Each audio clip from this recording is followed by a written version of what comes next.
Good evening and welcome to this meeting of the Westborough Board of Selectmen. Today is Tuesday, January 12th, 2021, and we are holding this meeting remotely. I want to say Happy New Year to everyone as it's our first meeting of the calendar year. And I will read the governor's orders as we've become used to as we hold these meetings remotely. Pursuant to Governor Baker's March 12, 2020 order suspending certain provisions of the open meeting law, general law, Chapter 30A, Section 18, and the Governor's March 15, 2020 order imposing strict limitation on the number of people that may gather in one place. This meeting of the Westborough Board of Selectmen will be conducted via remote participation to the greatest extent possible. Specific information and the general guidelines for remote participation by members of the public and or parties with a right and or requirement to attend this meeting can be found on the Town of Westborough's website at town.westborough.ma.us. For this meeting, members of the public who wish to watch the meeting may do so through Westborough TV, by streaming, through the Westborough YouTube channel, or on Charter or Verizon Cable. No in-person attendance of members of the public will be permitted unless they've asked to speak at open forum, which we'll talk about in just a minute, but every effort will be made to ensure that the public can adequately access the proceedings in real time via technological means. In the event that we are unable to do so, despite best efforts, we will post on the Town of Westborough's website an audio or video recording, transcript, or other comprehensive record of proceedings as soon as possible after the meeting. Okay. And Alan, if you would please, if you could bring up the agenda for us. Will do. Thank you.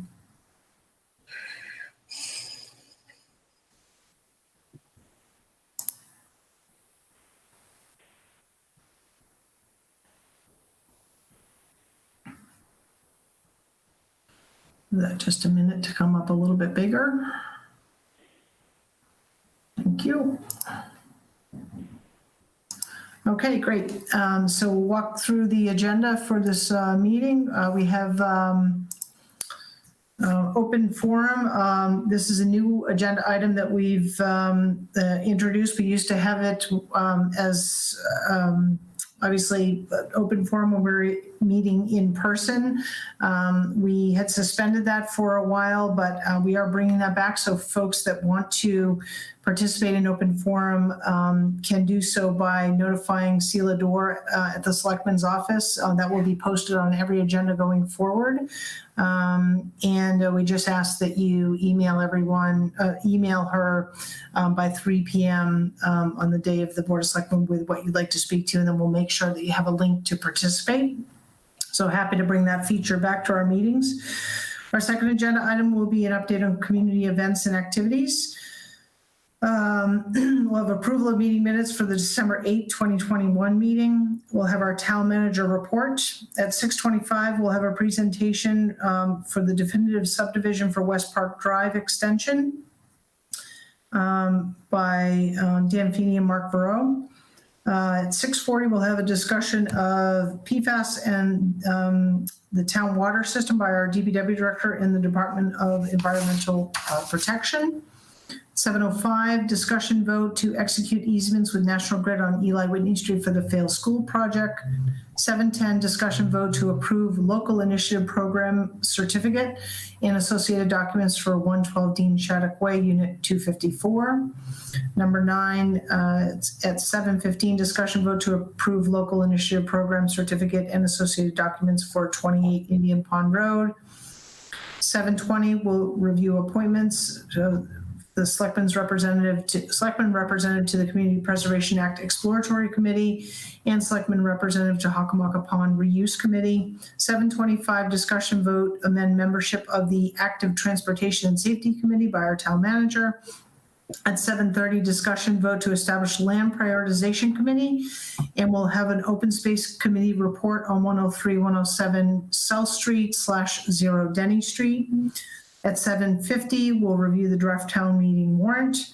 At 8:05, we'll hear from the Selectmen on issues and correspondence. And at 8:15, we will enter into executive session to discuss the purchase, exchange, lease, or value of real estate at 0 Ruggles Street / off Ruggles Street and 103-107 South Street / 0 Denny Street, as well as to conduct executive sessions and preparations for negotiation with non-union personnel, the fire chief and the police chief.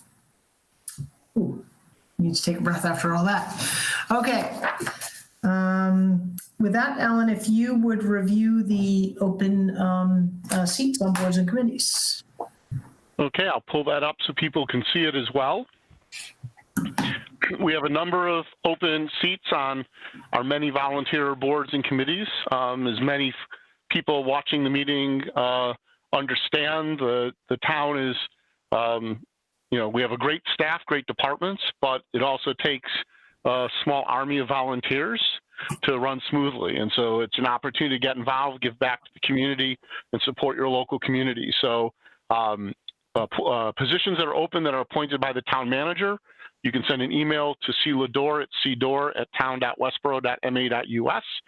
We're looking for 2 members of the Cable TV Advisory Committee, 1 position for a 3-year term on the Commission of Trust Funds, 1 position open for 1-year term as constable, 1 position open for a 3-year term as the Insect Pest Control Officer, 1 position, 1-year term for the Measurer of Wood, and 1 member on a 3-year term for the Municipal Building Committee.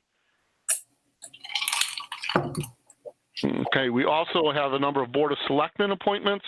Again, clador@town.westborough.ma.us is where you send your letter of interest and a little background information. The Westborough Affordable Housing Trust has 2 seats open, a 1-year term and a 2-year term. We're looking for 2 members to join the Council on Aging for 3-year terms, 1 non-voting member under a 3-year term for the Country Club Operating Committee. The Cultural Council has openings for 11 members with 3-year terms. The Historical Commission is looking for 1 non-voting member for a 3-year term.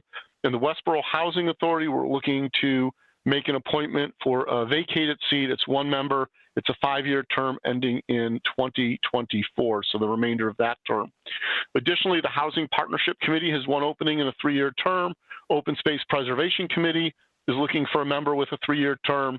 The Senior Disabled Taxation Aid Committee is looking for 2 members with a 3-year term. It's important we fill that so that they can have a quorum and do their work. The Spirit Committee has an opening for 1 member. That's a 1-year term. Sustainable Westborough is always looking for more community members to get involved. There's no limit to the number of folks who can become members of Sustainable Westborough. And the Veterans Advisory Board has 1 opening on a 1-year term to help oversee services to veterans. Finally, we've got 1 appointment open right now that's made by our town moderator. You can submit your letter of interest to moderator@town.westborough.maus, and that is 1 member of the Walkup Robinson Trust Fund Committee. They oversee a fund for open space and recreation for the town, and so if that's of interest to you, please submit your letter of interest and join in there. And that covers it for this evening. Great, thank you so much, Alan. Okay, and my understanding from Sheila is that we do not have any requests for to participate in open forum. Is that correct, Christy? Sheila? Yeah. Yes. Okay. All right, great. So updates from the board on community events and activities. Ian, I'll start with you. I have nothing this evening. Okay. Syed, I believe you joined? Yeah, I don't have anything. Okay. Alan? I've got a blank sheet of paper, so nothing from me this evening either. Okay, I've got a couple, so I'll take the time. I want to let the community know that Westborough Connects in participation with the Westborough Schools in the interfaith community, interfaith clergy, as well as Central Mass Faith Organization is hosting the 3rd annual Martin Luther King Community Celebration on January 18th. It's called Standing in My Shoes. The keynote speaker is Jamal Adams, and he's a poet. The event is from 11 to 12:30. To find out more information, go to westboroughconnects.org/programs. And you do need to register for it, although it is free, but it's a Zoom meeting and there are a limited number of seats. So encourage you to participate in that. Also on January 18th, the Westborough Democratic Committee is hosting a food drive to benefit the Westborough Food Pantry. It's going to be from 10 to 4, and donations can be brought to 17 Gary Circle from 10 to 4. So that's all I have. Okay, with that, we'll move on to approval of meeting minutes for December 8th. That was in the packet. Do I have a motion? I'll move the approval of those minutes. Edinburgh seconds. Okay. Any discussion? Okay, seeing none, roll call vote. Selectman Hashmi? Yes. Selectman Johnson? Johnson, yes. Selectman Edinburgh? Edinburgh, yes. And Selectman Marshall, yes. That's 400 for being present. Thank you very much. Thank you, Sheila, as always, getting those important minutes out. And I'll turn the mic over to our town manager.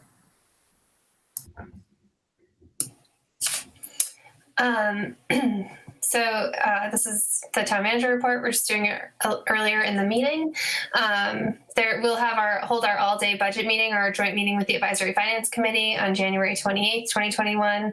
And we'll want to talk maybe later in the meeting about whether or not we're going to hold this virtually or in person. Some things that are not on the town manager report that I did send to you. WASA has reached out and has requested that we that they hang a banner across West Main Street for the ice out event that you heard about a couple weeks ago at your meeting. And so this will be hung for 4 weeks rather than the 2 weeks that we typically would hang a banner. We don't have very many requests to hang the banner, as you can see when you drive down West Main. And so for the full month, they'll hang that banner for the ice out event. We continue to work on the chicken and rooster bylaw. We had hoped to get it out to some residents earlier, but we made some edits after town council had made edits. And so we're just firming them up with town council just to make sure we're going down the right path. And then we will send that out to the board as well as residents for some feedback. And then the Active Transportation and Safety Committee is meeting tonight, actually right now. I was just at their meeting at 5:30. This is their first meeting ever. And so it's very well attended. They're talking about the feasibility study. There were some concerns that were raised when we first received the final draft of the feasibility study from both the Conservation Commission as well as the former BPAC committee.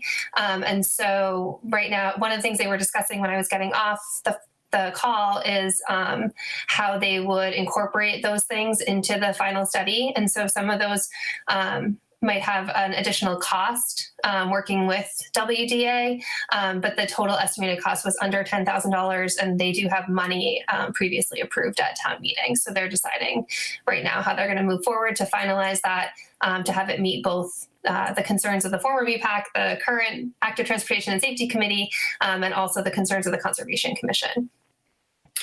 Moving on to the fire department update. The fire department, as you saw on social media, worked with the Board of Health to sponsor a COVID-19 vaccine clinic for first responders who are within the phase 1 of receiving the vaccine.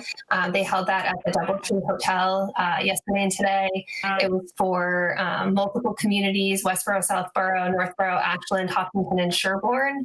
It was a very successful event.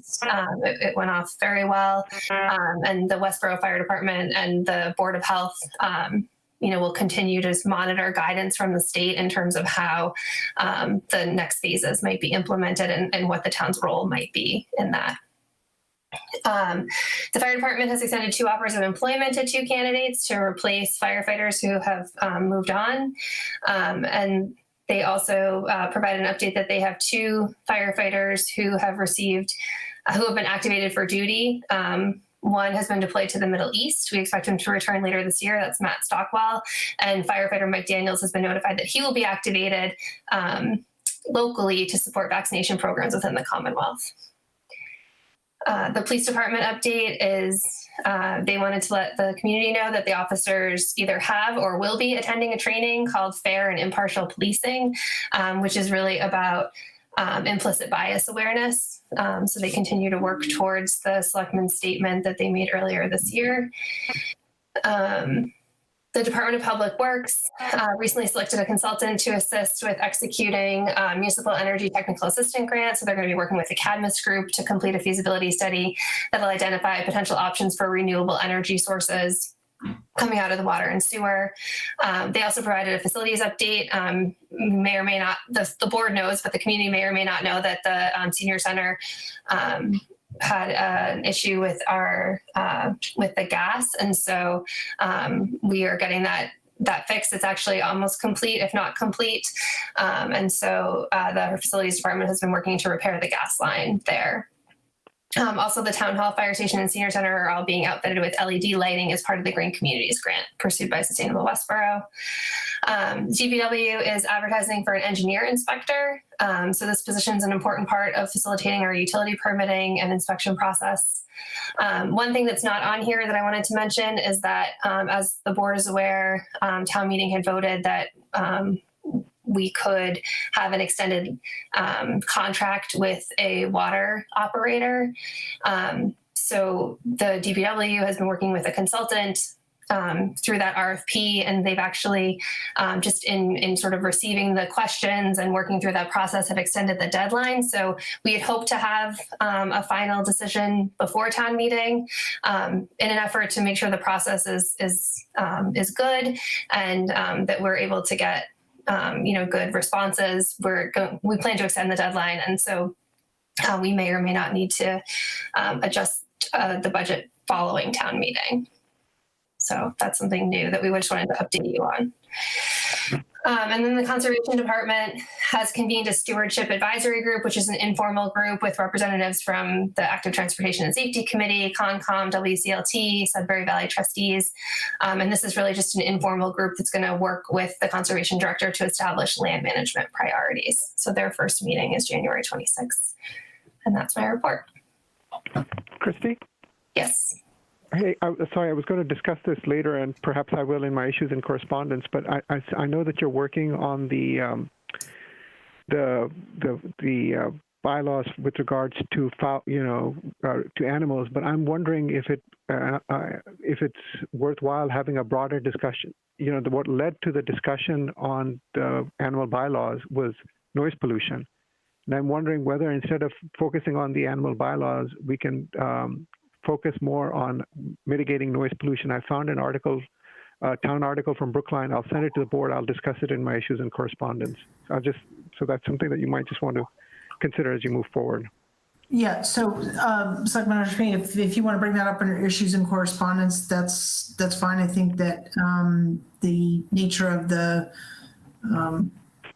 foul law, I don't know what we're going to call it, but came up through a number of different needs in conversation. So yeah, so you can bring that up under issues and correspondence. But I think that work is also fairly well underway in the scope of poultry and fowl, right, Christy? Yeah, I mean, we'll bring it to the board and you'll certainly look at it. And it does speak to noise, but obviously specific to. Yeah, not all noise.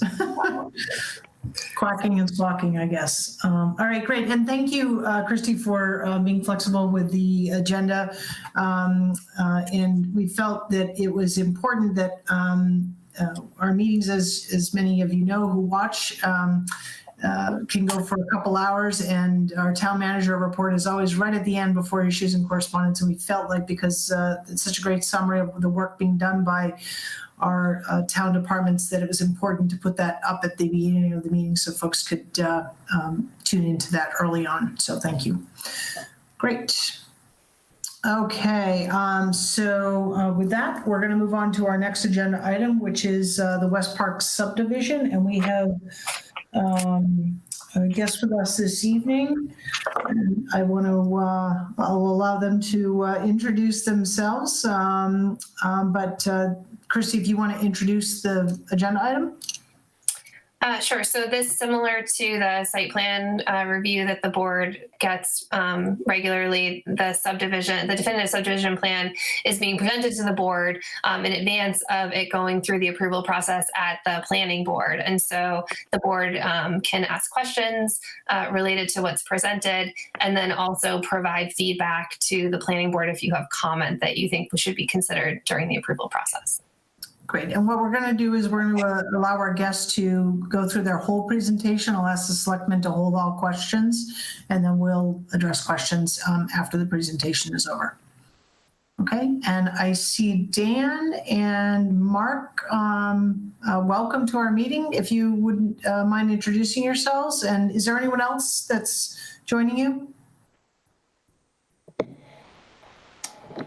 Sure, Dan Feeney from Bales and Thomas. We're the project civil engineers, surveyors, and wetland specialists for the project. I see Mark is on. He's got his microphone muted right now. I think Chris Egan from Caruth Capital is going to join as well. I'm not sure if he's here yet. Okay. All right. Well, we'll proceed, Dan. You have the floor. Thank you. Okay, I appreciate it. So we've been in front of the board previously back at the filing of the preliminary subdivision plan.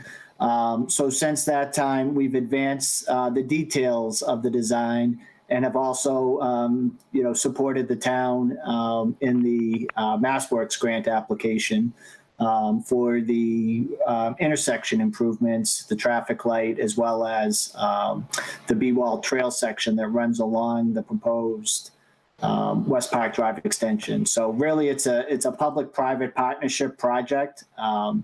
The subdivision roadway is proposed to be a private roadway connecting the existing West Park Drive, which is private, all the way down to Flanders Road.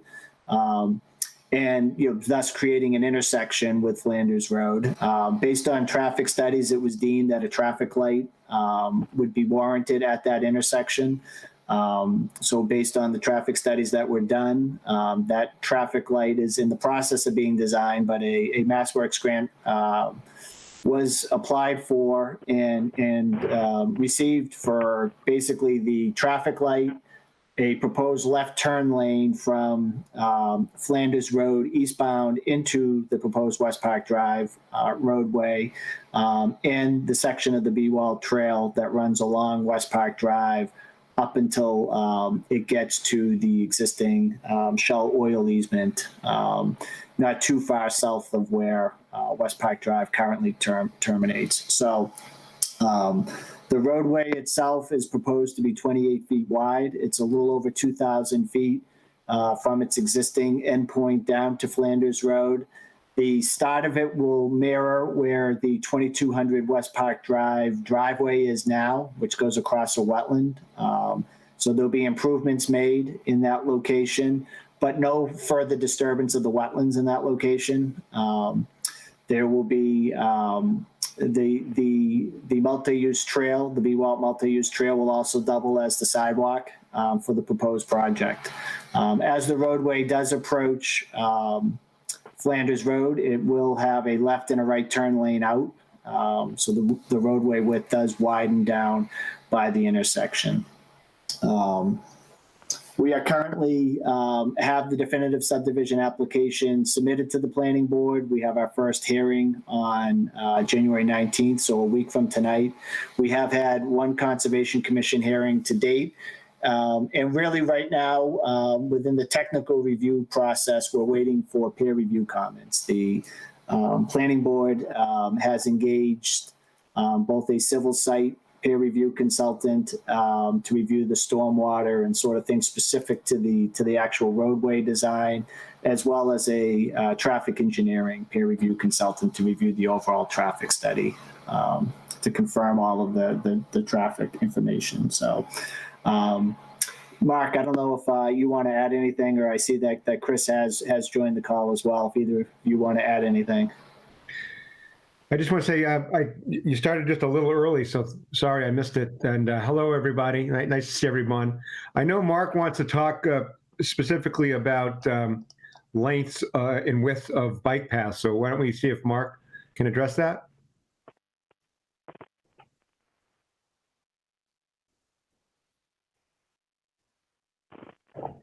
Mark, you're on mute. Well, while he's coming off mute, Chris, first of all, thank you for joining us.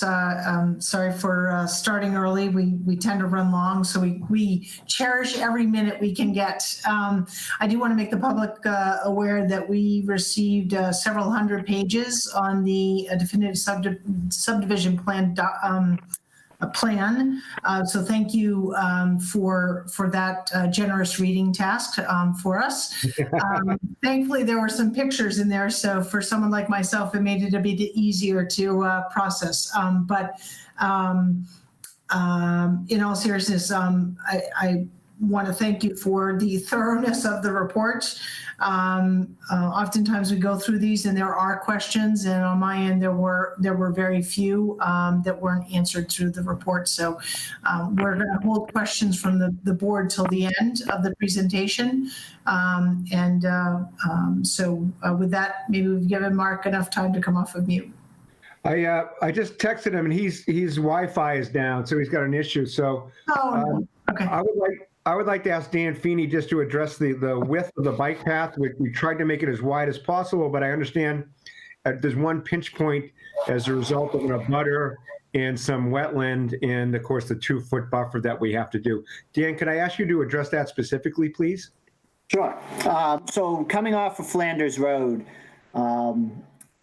there's a limited bit of land that's either the old Washington Lane or owned by Caruth Capital. And it's constrained on the western side by a large wetland system and on the eastern side by an abutting property owner at 134 Flanders Road. So when we look to lay out that roadway section as well as the trail section, we pushed it as far to the east as as far to the west as we could towards the wetland. We actually have a waiver request from the local wetlands bylaw into the Conservation Commission because we are technically within their 20-foot no touch. We had preliminary conversations with them.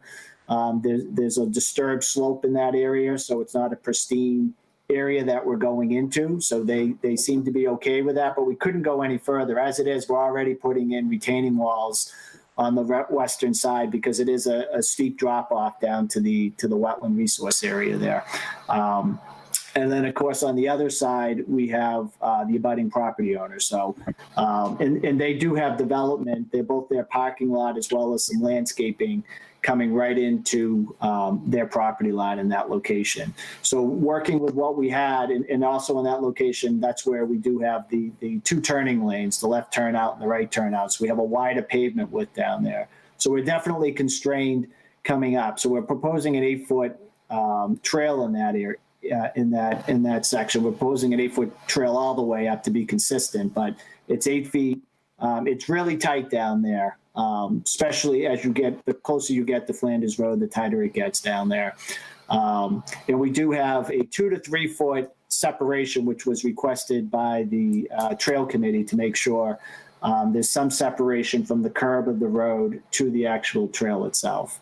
There is another pinch point a little bit further to the north. Again, we're adding pavement out here for the additional roadway as well as the stone dust bike trail. So we have to do some stormwater mitigation to control those peak rates of runoff. So there's a basin that's sort of wedged in where the wetlands are almost opposite of where the 2200 West Park Drive building is currently. So in there, again, it's another little pinch point in there to sort of work around to get the basin that we need in to control the stormwater and still get the trail to get by there. So that's how we were able to come up with the 8-foot wide width. And Dan, I just want to just assure the board that we reached out to all the stakeholders of this project to come up with this solution, and we really worked hard and we really collaborated with all sorts of committees like Concom, Planning Board, the Bike Path Committee, the Trail Committee, and we've tried our best. We've tried to make it as wide as possible for as long as possible. Yes, I would agree with that. It's been a collaborative effort the entire way to try to fit in everything that we can fit into a relatively narrow space. But Dan, it's pretty wide in other places, right? In between, once you get beyond the wetland that's down along Flanders Road as you come off and up the West Park Drive extension, when you get about 500, 600 feet up, that wetland does pull back. And as the trail I should mention, it starts on, if you're down at Flanders Road, it starts on the eastern side of West Park Drive, and then it does cross over to the western side. So there is room in certain sections to go wider. There's really two pinch points that are what we're working around.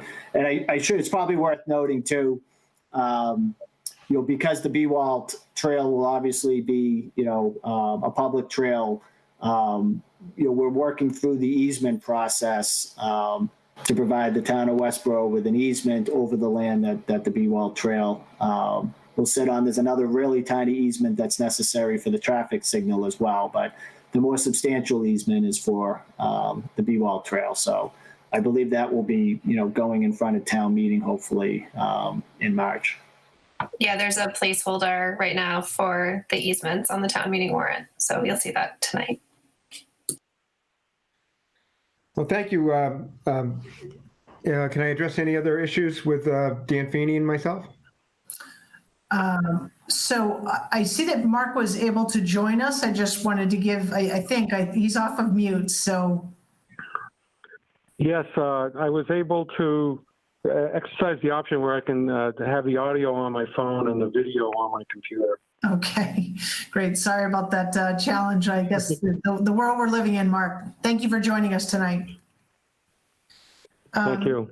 Okay, so I'll open it up to the board for any questions, starting with Selectman Hashmi. Yes, thank you so much for the data that you provided us. You had provided some data on the accidents on the road and the timing of those accidents. So could you just talk a little bit about what you're going to do to ensure that this thing that you're putting in place will mitigate some of those risks? And after this is done, will there be a follow-up on the cut? Sorry, that's one. And the second is I wasn't clear, and perhaps this is failing on my part, of the traffic post-COVID. And if you could just briefly comment on that. Because the data was pre-COVID, I believe, yes? The data on the accidents was pre-COVID. Yes. That is good, Mark. Yeah, if one of the things with the accidents, and by having the traffic signal there, you're going to have a calming effect on the traffic on Flanders Road. It'll allow people from not only to exit Westborough Office Park onto Flanders Road, but it'll provide a break for the abutters to come and go onto Flanders Road from their various sites. So as far as post-COVID, we're hoping that it doesn't get too bad, but it seems like a lot of people are going to be working from home, and we're seeing a real reduction in traffic and in occupancy in our office parks here in Westborough. Also, as far as post-COVID, especially if EMC builds out all or some of their plans out in Southborough and Westborough, the traffic signal is definitely going to improve the traffic patterns going forward. And then finally, the state's going to be doing a significant amount of work on 495 and 90. And by having this exit out Westborough Office Park, it'll allow a couple thousand people to avoid any issues on the Mass Turnpike, and also will provide a second means of egress, because if that work backs up the Route 9 495 section as it is right now, the people on West Park Drive and Research Drive have one means in and out of that property. And by having this second means, we see an improvement as far as that goes as well.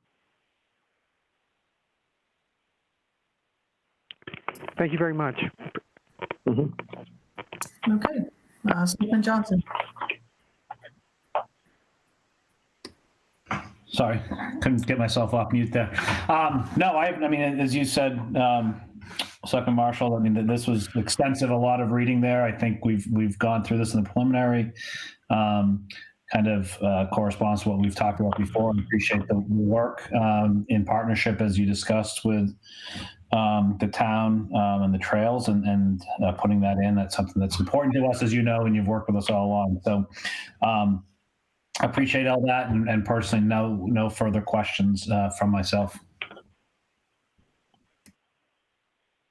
Great, thank you. Selectman Edinburgh?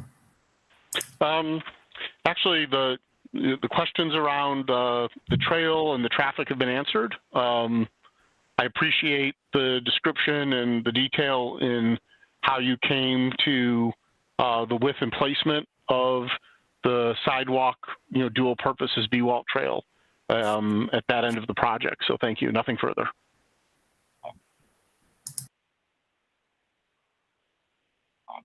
Sorry. Thank you. And I'm not going to replicate any of the comments already made with respect to questions on the bike trail that had been raised. So I appreciate that attention. And I actually don't have any other further comments or questions. Any questions. I do, Christy, the documents that we received, will those be available through the planning board's link? How would the public see those in advance of the meeting, or some aspect, even the drawings? Because we didn't show them here. When we're typically in person, we have all those colorful pictures that the public can see. I don't know that if the planning board posts them, but I know that you could request them from the planning board, or you could go to the office and look at them. Mark, I don't know, Mark Silverberg's on. I don't know if he has any additional information about how you might see the application. Well, we'll have a public hearing, and the applicant will present most, if not all of those fancy drawings. I would encourage the public to tune in and comment if they have questions on this. And if not, they can certainly request those documents from the planning board, and we'll get those over to them ahead of time. Okay, great. Yeah, and that is on the 19th. What time is that up, Mark? Please.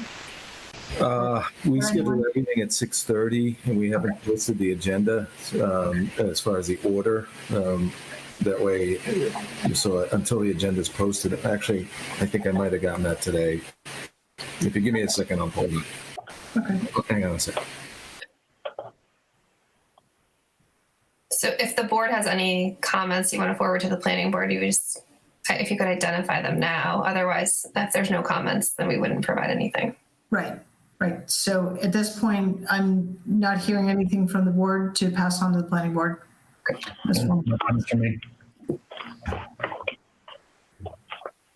Good, Mark. Just a moment. In the meantime, I want to thank Chris and Mark and Dan for the presentation tonight, and for all that, we get you guys for a few minutes here, but we know and appreciate just through the meeting how much work goes into getting to this place. So thank you so much for the continued partnership with the town. We appreciate it. You're certainly welcome, Madam Chairman. Mark's ready? Okay. Yeah, Shelby, I only have the agenda for the executive session next week. I don't have the agenda for our meeting, but I'll make sure that they're on first or early, so close to 6:30. Okay, so the public can always check that out on our Town of Westborough calendar website. So thank you. Yes, Chris, please. I just want to say thank you again, and we're free. But the answer, Selectman Syed brought up a question about post-COVID traffic, and it reminds me of a joke when people ask me how business is. I tell them two things. I say the good news is we don't own any retail property. The bad news is we own a lot of suburban office space. So the traffic's going to be slow for the next couple of years until people kind of feel comfortable coming back. So cross our fingers and hope the economy comes back stronger. Yes, that's for sure. Bring on the vaccine, right? All right. Thank you so much. Appreciate that, and wish you success at the planning board meeting. All right, thank you. Thank you very much. Have a good night. Bye.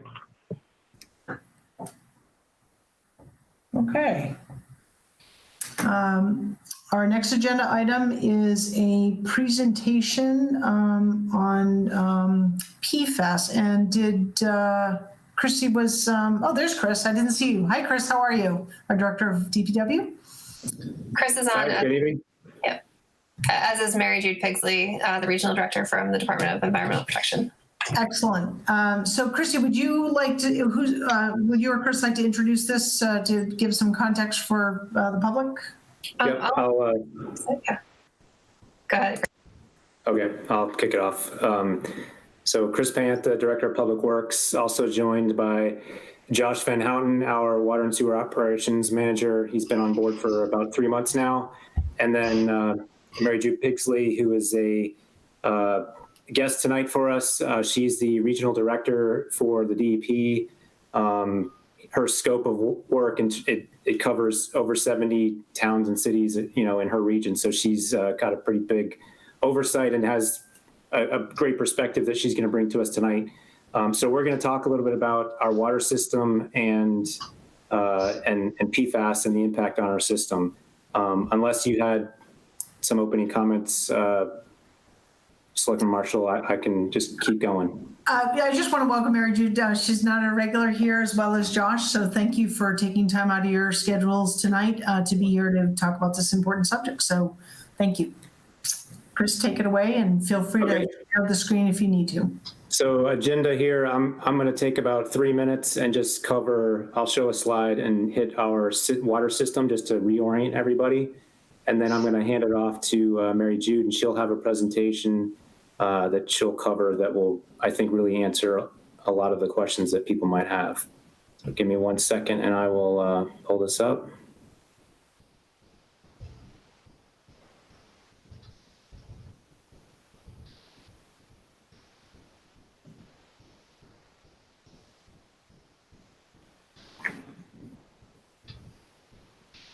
Okay, so hopefully everybody can see this.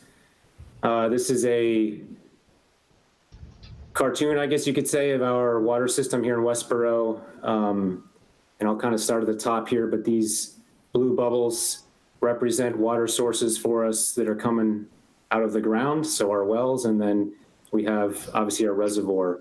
And all of these water sources feed to our treatment plants, and then distributed to the town, to all of the customers that use our water.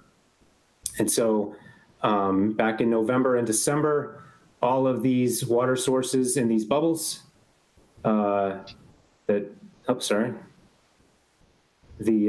reservoir, and then water from the treatment plants were tested.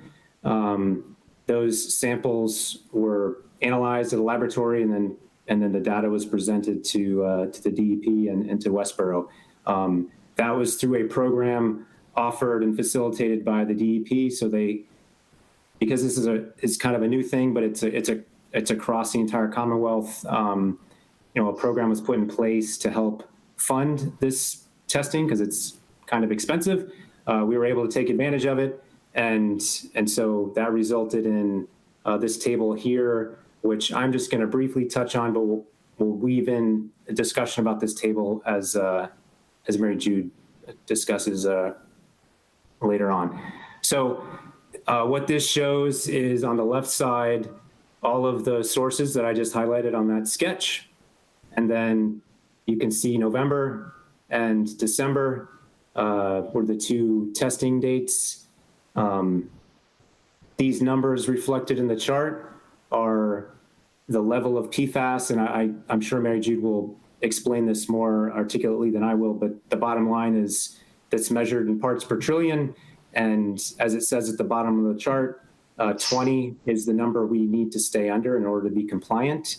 If you look at all the numbers, in just about all cases, we are under 20, minus this Chauncey Lake well at the bottom, number 2, which you can see the numbers, and then Indian Meadows well, which you can see that number there, which is pretty significant.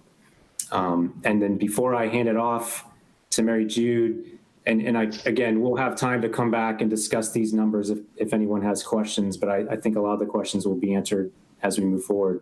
Both of those wells, the Indian Meadows well and the Chauncey Lake well number 2, are not feeding into our system, and they haven't been anytime recently. So Chauncey Lake well hasn't been feeding into our system since last summer, and the Indian Meadows well has not been feeding the system since 2018.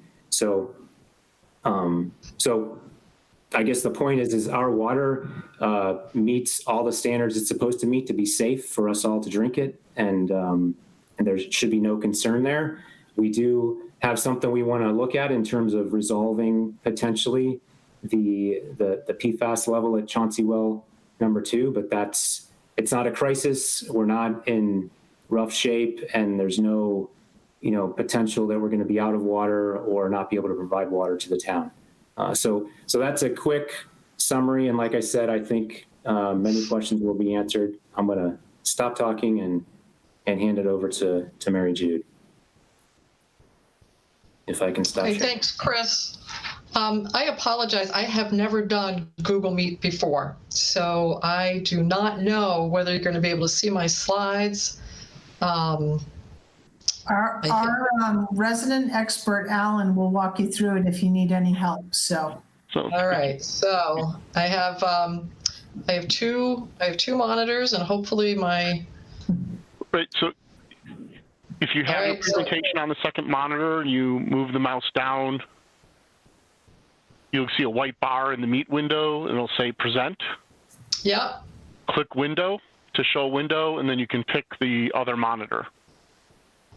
Select window or screen. Okay. And once you do this successfully, you can add it to your resume. I know. I'm getting very proficient. And I have really glitchy internet to add to the fun. All right, the present now is grayed out, so I assume it's working. And it says I am sharing another application window. So it seems like I'm sharing, but nobody can see anything. Not yet. Okay. If you want to email it to me, I'm happy to share it while you start your presentation if you want. Let's see how I can do that. I need to open up my Outlook, which will confuse my computer even more. I can tell you, it's only 10 slides, and I know people have questions, so I generally talk fast, and I can talk even faster. But there will be acronyms, and there will be math. So just warning you in advance about that. Sorry, Christy, I'm just getting my Outlook over here so I can.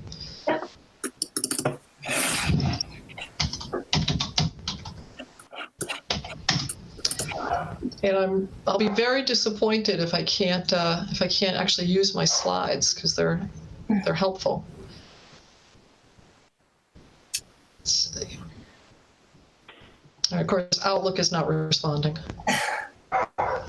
So, here we go. It's okay.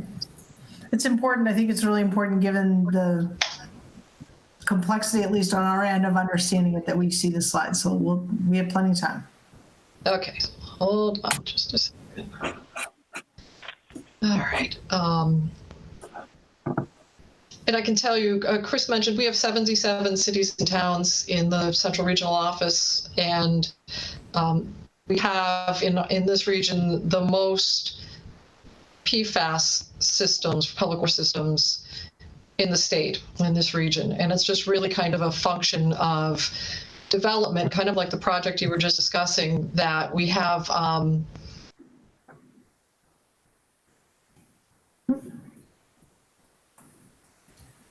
Oops. Mary Jo, we lost you.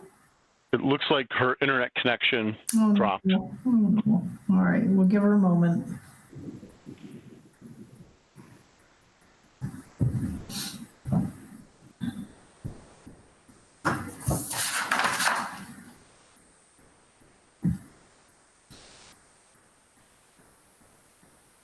Chrissy? I did receive her slides, so I can pull those up and be ready for that.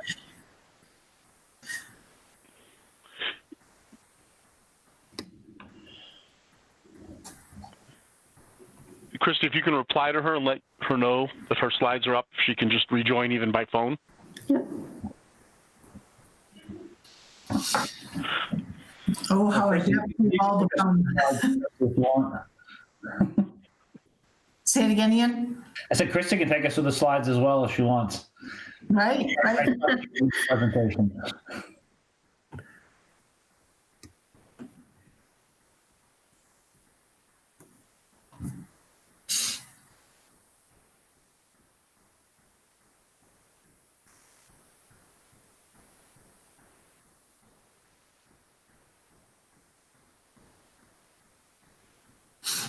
She's logging in right now, so she should be in shortly.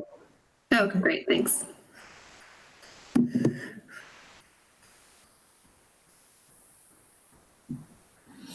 Christy, just while we're waiting for her to rejoin, in our packet was a, I'll call it a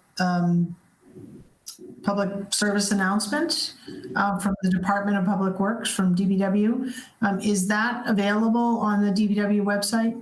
Yeah, that's been on the website since March of 2020. So okay, there wasn't a date on it. That's why I wasn't sure. So okay, thank you. Yep. Okay, I think I'm back. Yep. Okay, I apologize. No worries. I cannot wait to get back to the office and have real internet and all of that. Okay, so is it Jason? Are you manning the slides? I am. Yeah. Christy is Jason. Yes. Oh, okay. Yes, that's. Whoops. Christy is Jason. Okay. Yeah, sorry. So thank you for this. Thank you for your patience. I will try to kind of run through the introductory stuff, maybe slow down a little bit when we get to the chart that Chris was presenting before, and then hopefully the technical difficulties doesn't prevent us from having whatever questions you guys have, and if we need to, I need to take some questions back, or if you I can come back to another meeting up yourselves. I'm happy to come back and I can talk about PFAS all day long. So if you want to go to the first slide, PFAS stands for per and polyfluoral alkyl substances. There are thousands of these. They're man-made chemicals. You may have heard them called forever chemicals. They are extremely stable. There are these carbon-fluorine bonds that are basically indestructible. So these chemicals truly do last forever. They're heat resistant, stain resistant, water resistant, and they're very toxic. There are adverse effects, including developmental risks, as well as liver effects, immune system effects, thyroid, certain types of cancers. So the next slide. They are so useful because of all of that stain resistant, water resistant, all those properties. So pretty much everything you can think of in terms of consumer products, textile treatments. I'm not allowed to use trade names, but the stuff that you spray on your furniture so that it's waterproof, the stuff that goes on carpeting, your rain jacket that's not Gore-Tex but something like Gore-Tex. It's all of these things that we have that serve this purpose, but once it gets into the water, it never goes away. But there's a statistic, it says most Americans, there's a statistic that 98% of the people in the world have PFAS in their blood already. And it's an issue all across the world. Australia has been doing a great deal of work developing the science on PFAS. So there's it's literally everywhere. It's not an exaggeration. So the next slide.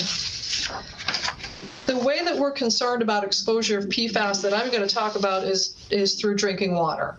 And when Mass DEP develops risk-based health standards, we typically look at a lifetime cancer risk, which is calculated based on a person who's drinking the same water, 2 liters of water a day, every day for 70 years.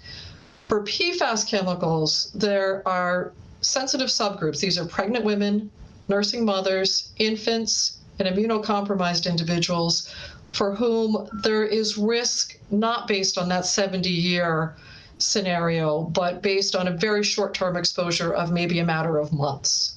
So this is why the standard is so low. Parts per trillion is, there are graphics that show you that it's 1 drop in 20 Olympic-sized pools or something like that. It is an incredibly small number, but it is because these chemicals are persistent and they're very toxic, and they have this short-term exposure risk to certain people. So if you're not in the sensitive subpopulation, there is relatively less risk. And whenever we're talking about risk, it's something that you really can't generalize in talking to people, because everybody has their own threshold for risk. There are people who smoke. There are people who drive without seatbelts on. I mean, everybody has their own sense of risk. But what we've done in developing the standard that I'm going to talk about is there is the standard of 20, which was set for these most sensitive populations. So when you say that a pregnant woman drinking the water for 3 or 4 or 5 months has a risk, then sort of by extension, someone who's not in a sensitive subpopulation has less risk. So the standard that we set is the most protective, plus a whole bunch of layers of conservative assumptions that go into that. And as Chris showed, the numbers don't show any exceedance in Westborough's drinking water. Again, some people are very risk averse. Some people think the number should be 0 for anything that the Commonwealth regulates in people's drinking water. And if people would like to reduce their exposure for whatever reason, you can drink and cook with bottled water. And the cooking is really just for foods that absorb water, like rice and pasta, or making baby formula or juice drinks or ice. We have on our website, we have a ton of information on our website, but on our website, we have a list of bottled water companies that have voluntarily tested their water for PFAS and have provided that information to us. So if someone is interested in using bottled water, I highly recommend going to our website, because not all of the water came back PFAS free. It was very interesting. I'll just digress and tell a really short story, but we were just getting this effort of getting the bottled water companies, and there's a company that makes the private label brands for certain stores, including Whole Foods. And I was in Whole Foods that day, and the water was on the shelf. And I said, "Can I talk to the manager, please? Because, you really should take those bottles of water off your shelf." And I think they thought I was a lunatic. But the list is on our website and is kept up to date. You can also use a home water treatment system, either a tap system or a whole house point of entry treatment system. The problem is this is NSF certification. The NSF is like the Underwriters Lab. They certify treatment systems. There is no certification for any system that will get to the levels that are as low as we regulate. So you can get a system that the NSF certifies to 70 parts per trillion for 2 of the PFAS compounds. We regulate 6 of them, and we regulate them to 20. So if you get a home treatment system, it probably works fine. You're just not going to be able to get something with the Good Housekeeping seal of approval on it at this level. Their website is updated literally every day. They are great to talk to if people have questions about treatment. I highly recommend that. And again, we have links on our website, but they're great. They are great to talk to. And as you can imagine, there's going to be money to be made in developing these treatment systems. So we expect that the treatment science is going to catch up even to home-based systems. So the next slide. Here is what the regulations, here's what happens. And this is where I'm going to slow down a little bit, and hopefully your eyes won't glaze over. So the Safe Drinking Water Act comes from EPA, comes from the federal government, but Massachusetts is one of the states that has primacy and we can adopt our own regulations. So we start with the federal regulations and we can be more strict, and we are in fact more strict in several ways, and PFAS is one of them. Every 5 years, EPA tells the states, here are things that we're thinking about regulating. We think maybe these things are prevalent in the environment. We should have a drinking water standard. All of the public water systems in the whole country that serve more than 10,000 people, go look for these 20 things. So in the third round of the unregulated contaminant monitoring rule, the UCMR 3, one of the things that was in that rule to look for was PFAS. And Westborough did do the sampling for PFAS, as did other systems all around the state. When we, DEP, were looking at those results, looking at the science that was developing around the country and around the world, we took EPA advice in terms of saying these are unregulated contaminants and said these should be regulated contaminants. So since that time, we worked on developing a drinking water standard and a cleanup standard for our 21E program. They're the same number, 20 parts per trillion, for 6 specific PFAS compounds, and I won't name them. They're all 15 syllables, but that's in our regulations. So that's for drinking water, like the Westborough drinking water system, but also for cleaning up waste sites where the groundwater is or could be used as drinking water. It's 20 parts per trillion.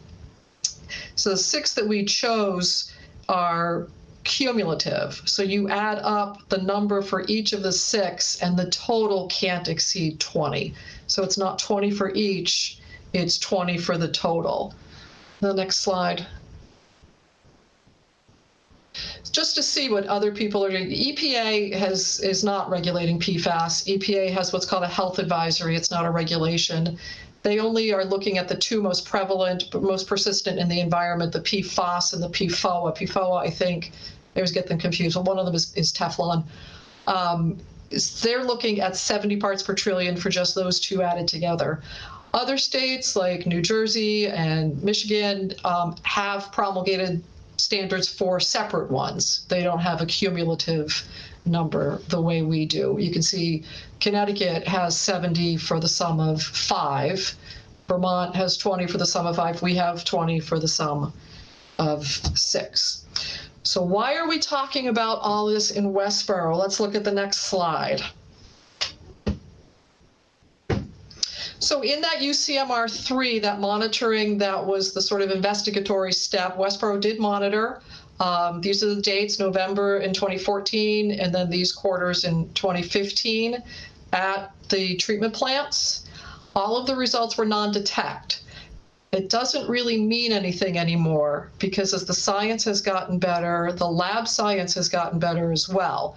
So back in 2014 and 2015, and even maybe as recently as 2017, the detection limits were around 30 or 40 parts per trillion. In one of these cases, I forget which one of the compounds, the detection limit was 90.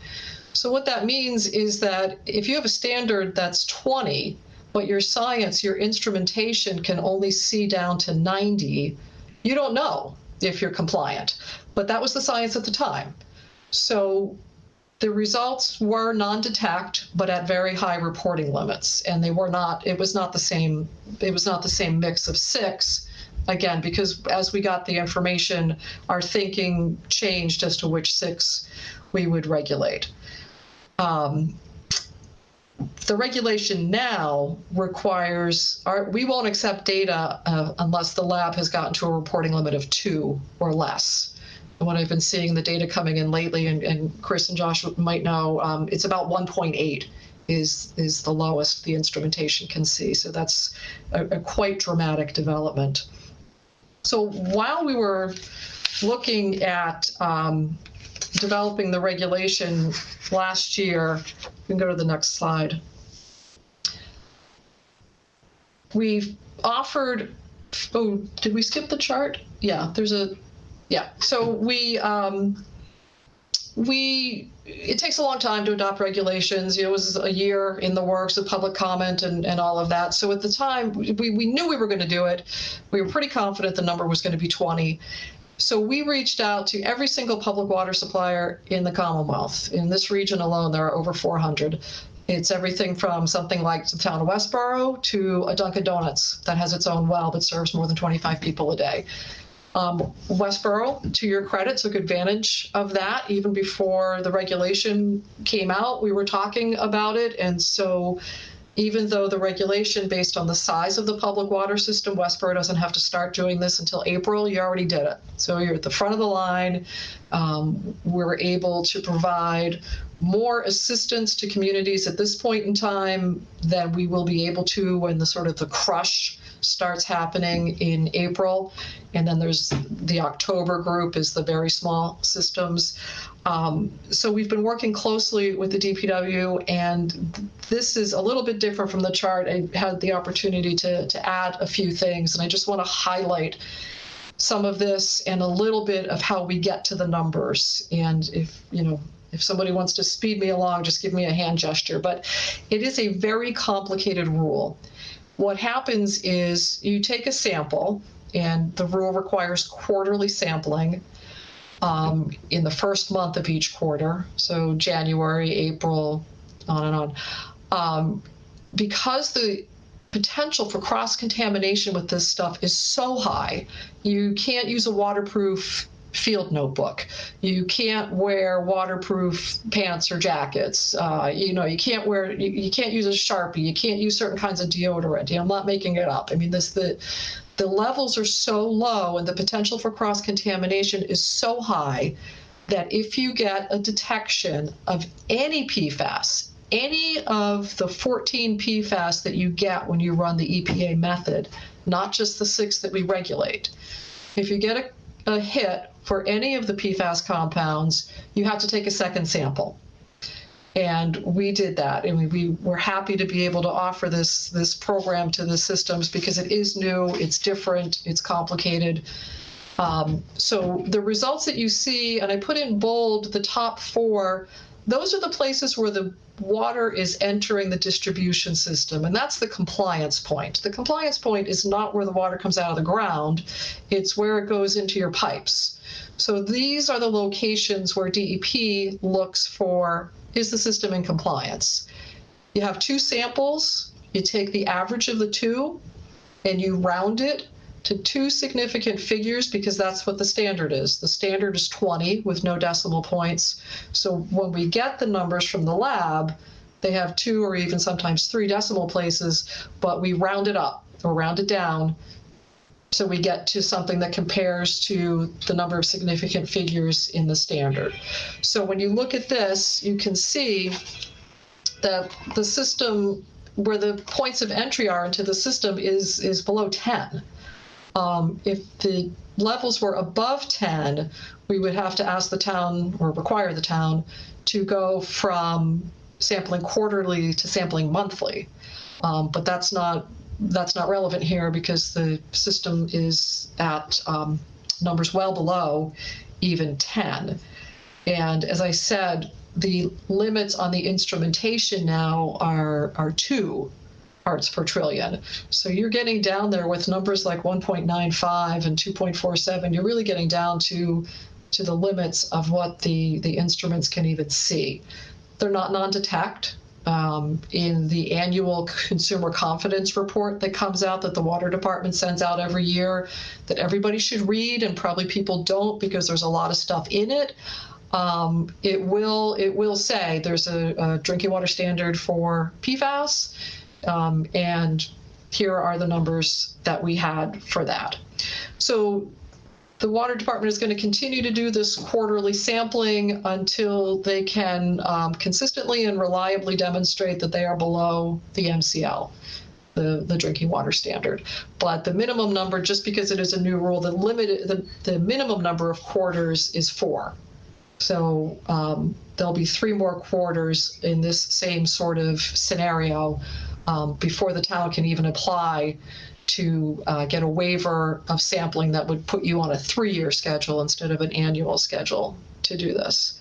So I think we could go to the next wrap-up kind of slide. So this is all the stuff we're doing. We developed the standards. We've offered this sampling.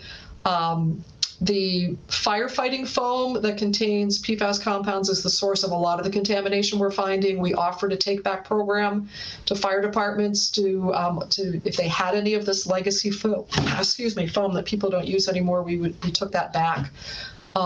We're doing a lot of outreach. We are helping communities where it does look like there's a potential to have a source that is solvent that might be causing the contamination that we could look at under our cleanup statute, under Chapter 21E, and work with that entity to get the groundwater cleaned up. We've been working with some communities about that. So we'll be working with Westborough in all these ways, continuing to go forward. And then the last slide is just our website. The easiest way to find out stuff about PFAS is just to Google Mass DEP PFAS. And there's the last slide shows our landing page, and you click on that, and there's everything there, the public wells, the private wells, all the science behind the numbers, just a huge amount of information. And I would really encourage people, if you're speaking to residents, not to just Google PFAS. You're going to come up with a lot of stuff. Some of it may not be relevant to Massachusetts, and some of it may not be accurate. So just Google Mass DEP PFAS, and you will find everything you need. And if you don't, you guys are, Christy knows how to reach me, and you can certainly call me. And after you've had a chance to digest this, certainly willing to answer questions if I can't answer everything tonight. So sorry for talking so fast. Wow, great. Chris, Josh, just any follow-on comments to that thorough presentation before the board asks questions? Just one comment. You heard Mary Jude mention that the water that is entering the system all is under 10, which is great news. But we do have a couple of sources that I highlighted up front. One specifically that Chauncey well number 2, that is the source is above 20, and so Josh jumped on an opportunity to apply for a grant that would fund, if approved, it would fund a feasibility study just to see what our options would be if at some point we want to figure out how we would address and mitigate that well that's over 20. So that's a step that I just think is important. I mean, we're not just sitting back and saying, hey, we're good. And we're looking for opportunities to at least have on the table or have in our back pocket, a potential option if the town wanted to pursue it. That's the only comment I have. Great. Okay. So I'm going to open it up to the board for questions and discussion, but we'll start with questions. So I'll start going the same order. Selectman Hashmi, questions. Yes. So first, thank you very much for this really detailed presentation. I was just looking at my notes. I've been kind of following Westborough's PFAS since I think June of 2018, and I had reached out to the engineer at the time. And you're right. I was looking at some of my correspondence with the engineer at the time, and at that time, Westborough's level was undetectable. My first question is, was the level that was tested in like 2018 using method 537, and is this the same method that was used to test this time around? So I'm not sure about 2018. The first round of sampling was in 2014 and 2015, and then we have 2020. Okay.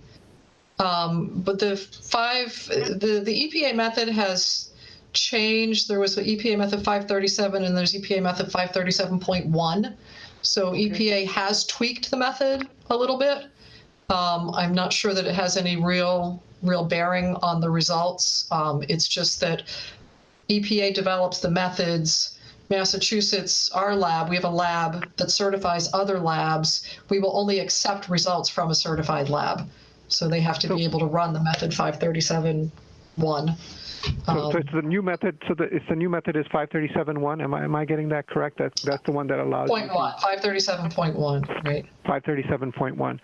Okay, that's great. And so that I guess what I'm trying to figure out is, and this is something that you kind of alluded to in your conversation, is, do you think that the fact that we had negative levels was because the testing wasn't picking at the time, testing for the time was not sensitive enough to pick up the levels that we can pick up now? Am I getting that correct? I think that's true in general. I was looking at the data earlier, and there was one that had a reporting limit of 10. So it's possible that for that one compound, you could see a number as low as 10, which is below 20. But just keep in mind, there was no drinking water standard then. There was no drinking water standard until October. So, we're 4 months into this regulation at this point in time. But you would have to look at it, each one of the compounds, and as I said, one of them couldn't see it less than 90.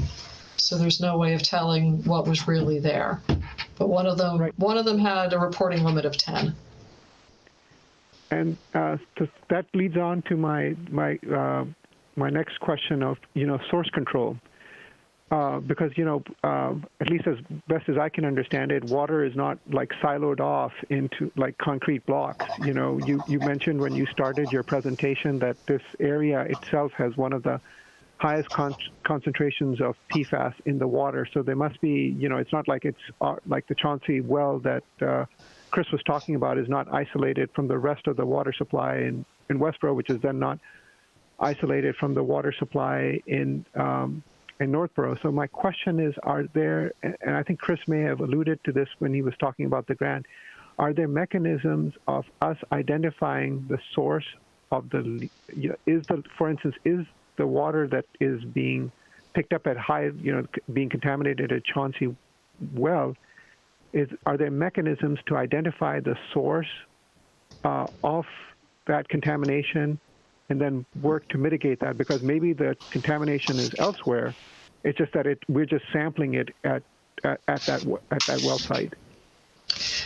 So just a point of correction. I didn't say there's the highest concentrations of PFAS. I said there's the most contaminated systems. I mean, we have Devons. Forgive me. So we have all the towns around Devons. We have Stowe has a number of systems in the town of Stowe. They don't have a municipal water supply, so everything is its own little system. So we have a very high number of systems. I'm not saying that we have the worst PFAS contamination here, and certainly you're not seeing something in the water that people in Westborough are drinking that would be indicative of that. Source control is a very hard thing, and I don't want to speak for Chris, so I'll defer to him, but part of operating a water system is knowing where your water comes from. It's not like a whole big soup. There are different levels of geology. There are overburden soils. There is bedrock. And when water gets into the bedrock, it's extremely difficult to figure out where it's going, because it's like when you drive on the pike and you see that exposed rock and all those weird fissures in it, the water goes where it wants to go. So there are different levels at which you can sample.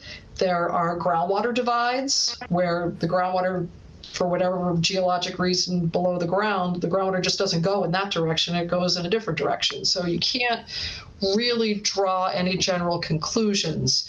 You have to do hydrogeological work. And as I mentioned, we are trying, we used to have a division that was for site discovery. We would do things like this and try to figure out where contamination was coming from. We haven't done that work since we've had this privatized cleanup program under Chapter 21E, but we have been working with communities where we can sit and look at a map and say, that's where the old shoe factory was. They made waterproof boots.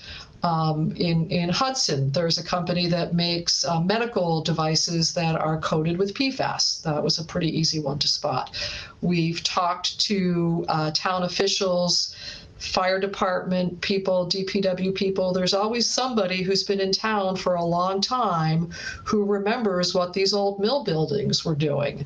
So we start above the ground. We start trying to figure out, given all of these kind of industrial activities that used or created PFAS, where should we look? But Chris, in terms of your, source water protection plan, and if you have your groundwater monitoring, is there anything that I don't want to speak for you guys. Yeah. So we have a groundwater monitoring plan. We have a pretty comprehensive document that provides the analysis associated with each of our wells, and they all, as Mary Jude said, that wells are pretty particular to their environment, so they're not necessarily all connected. Regarding the source, at least our initial look at, there's no obvious source that exists right now that we've identified. I didn't know. Chris, sorry to interrupt. I didn't know because, I think like a couple of weeks ago, Christy had presented some stuff from Pulte about there had been some contamination at the site but it was a different set of compounds. I think it was VOCs that had been detected at the Pulte site, and I think Mass DEP was involved in that. So I didn't know and now we have a positive PFAS at the Chauncey well, so I recognize these are two separate compounds, but it just seemed to me kind of interesting and intriguing if the two are linked, separate. I just bring that up. Well, and it's the obvious question. Here it is. Where is it coming from? That's the town. If the town pursues the treatment path with this feasibility grant, it turns into an actual project. It's millions of dollars. So it makes sense to ask the question: where is it coming from? It's not coming from the water treatment plant, it's coming from something else. So it's an inquiry that's very much worth following. It takes time and it takes money. I completely understand. I just had a couple of more questions and comments. Sure. One, I hear you're right that I've looked at the data. The data, there is very little data. Part of I think and I recognize you may not be able to say, at least from my understanding, the reason that the government has been slow to regulate, particularly the federal government, is because a lot of this contamination is at federal government sites. And so I think they're kind of reluctant to do that. But at least I think there was a study by Philippe Grandjean, who was a professor of environmental health at Harvard, who recommended a standard of 1 part per million, because 1 part per trillion, not the 20 that we have because of the low uptake of vaccination. And I was just looking, and again, this is unpublished data that came out of Denmark they looked at 323 patients with COVID, and they tested, their levels, particularly PFAS, including PFBA, and they showed that the people that with worse COVID had higher levels of these compounds. So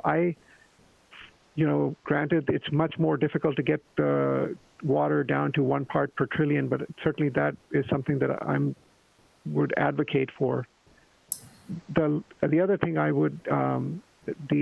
I would advocate for is that we certainly continue annual testing. And the last, I guess, kind of editorial comment that I would make which is a really important comment that you made, was that, for our residents, that our public water supply is to some degree regulated to far higher standards and has far more public reporting than many bottled water companies that you will see. The fact that we're having this discussion, the fact that you can actually look up what our water is like is a testament to how seriously we take it. So again, my thanks for your time. Sure, thank you. Okay, thank you. Selectman Johnson. He just, it kind of falls on to Selectman Hashby's, but I guess that question is,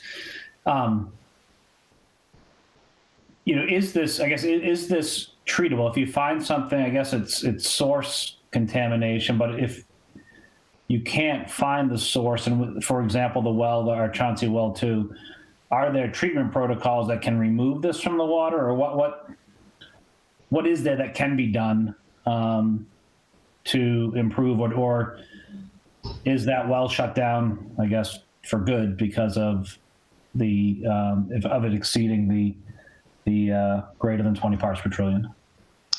The treatment is actually very easy. There are two technologies. One is carbon, so they're just really giant Brita filters. Chris can explain them in better detail than that, but they are just huge vessels that have carbon, and the water runs through the carbon. It's not necessarily easy like a Brita filter, because I think at least one of the treatment plants has green sand filtration. And if you chlorinate, the treatment has to go in a certain place in the treatment train because of the other treatment that you're doing.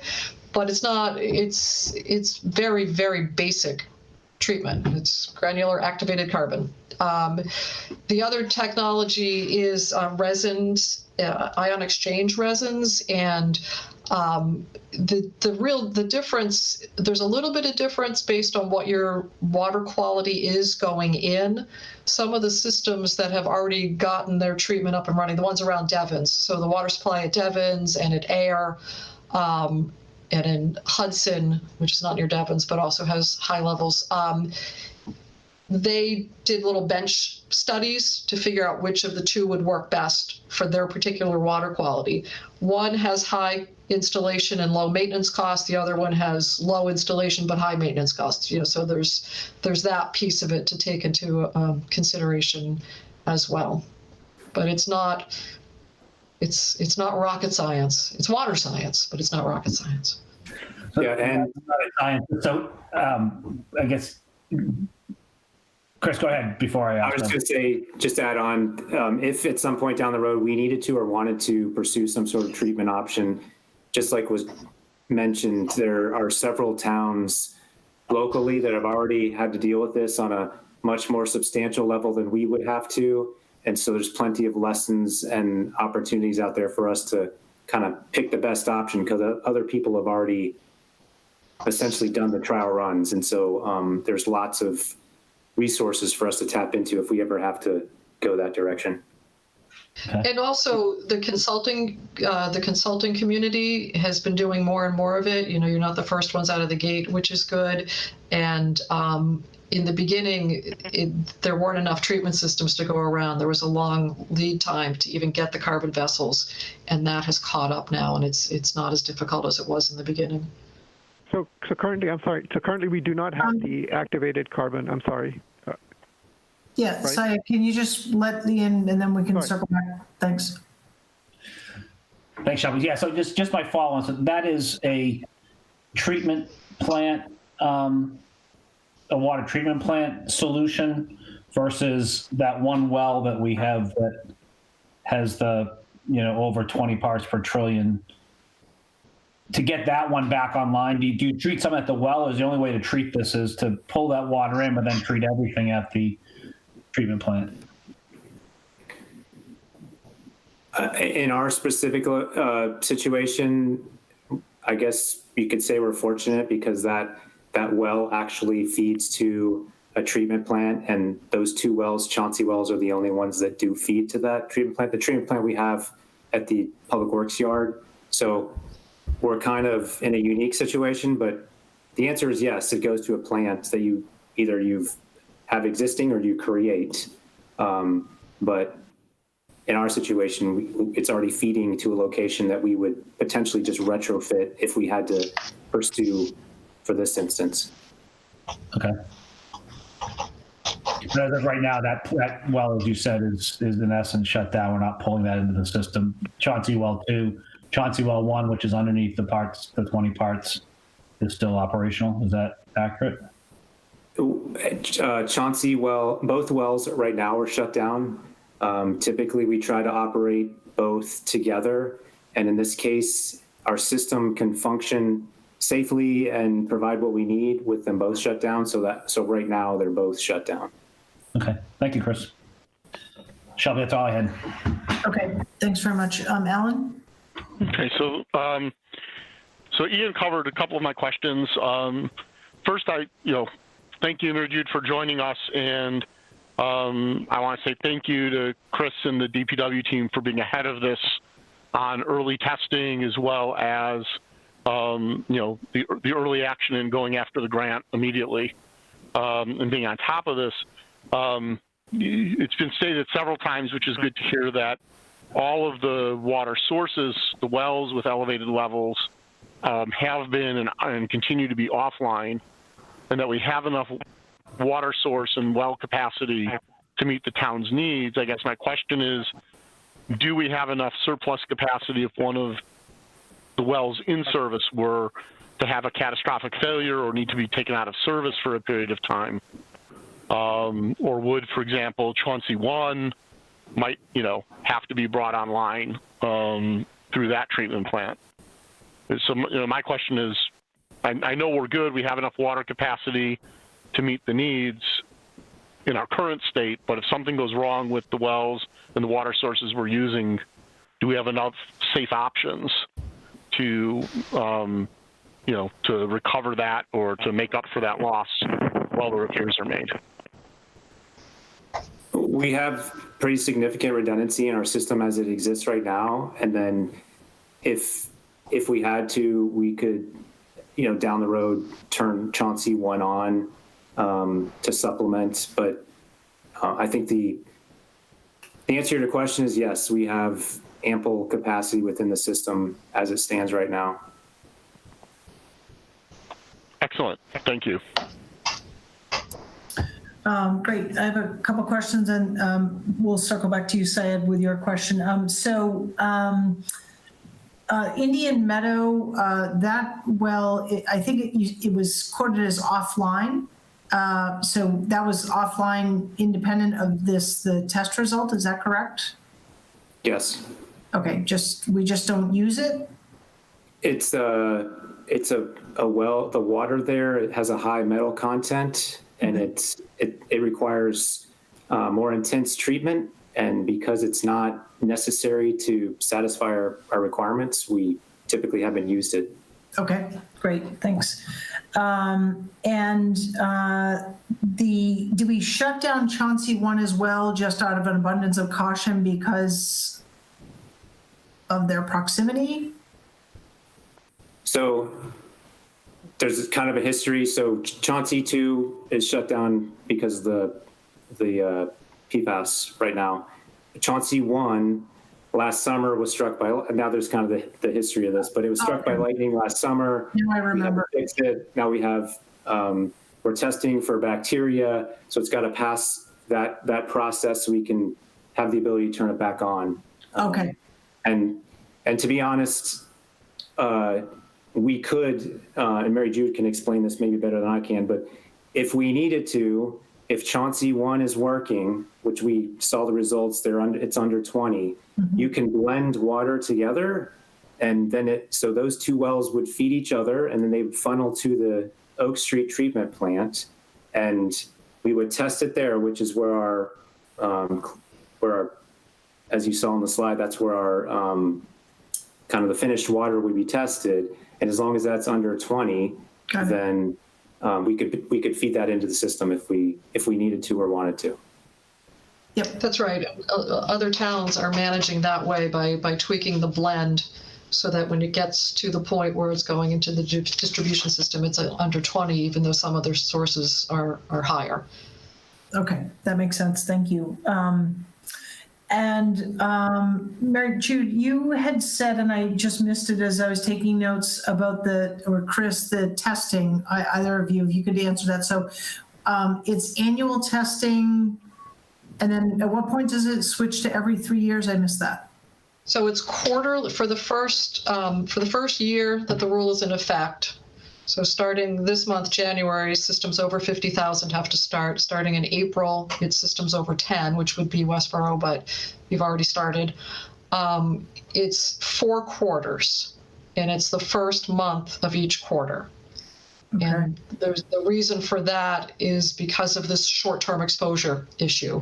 So that if you have an exceedance in January, we don't want to wait 3 months. It's a 3-month rolling average. We don't wait 3 months before you tell people that you have PFAS in the water over 20.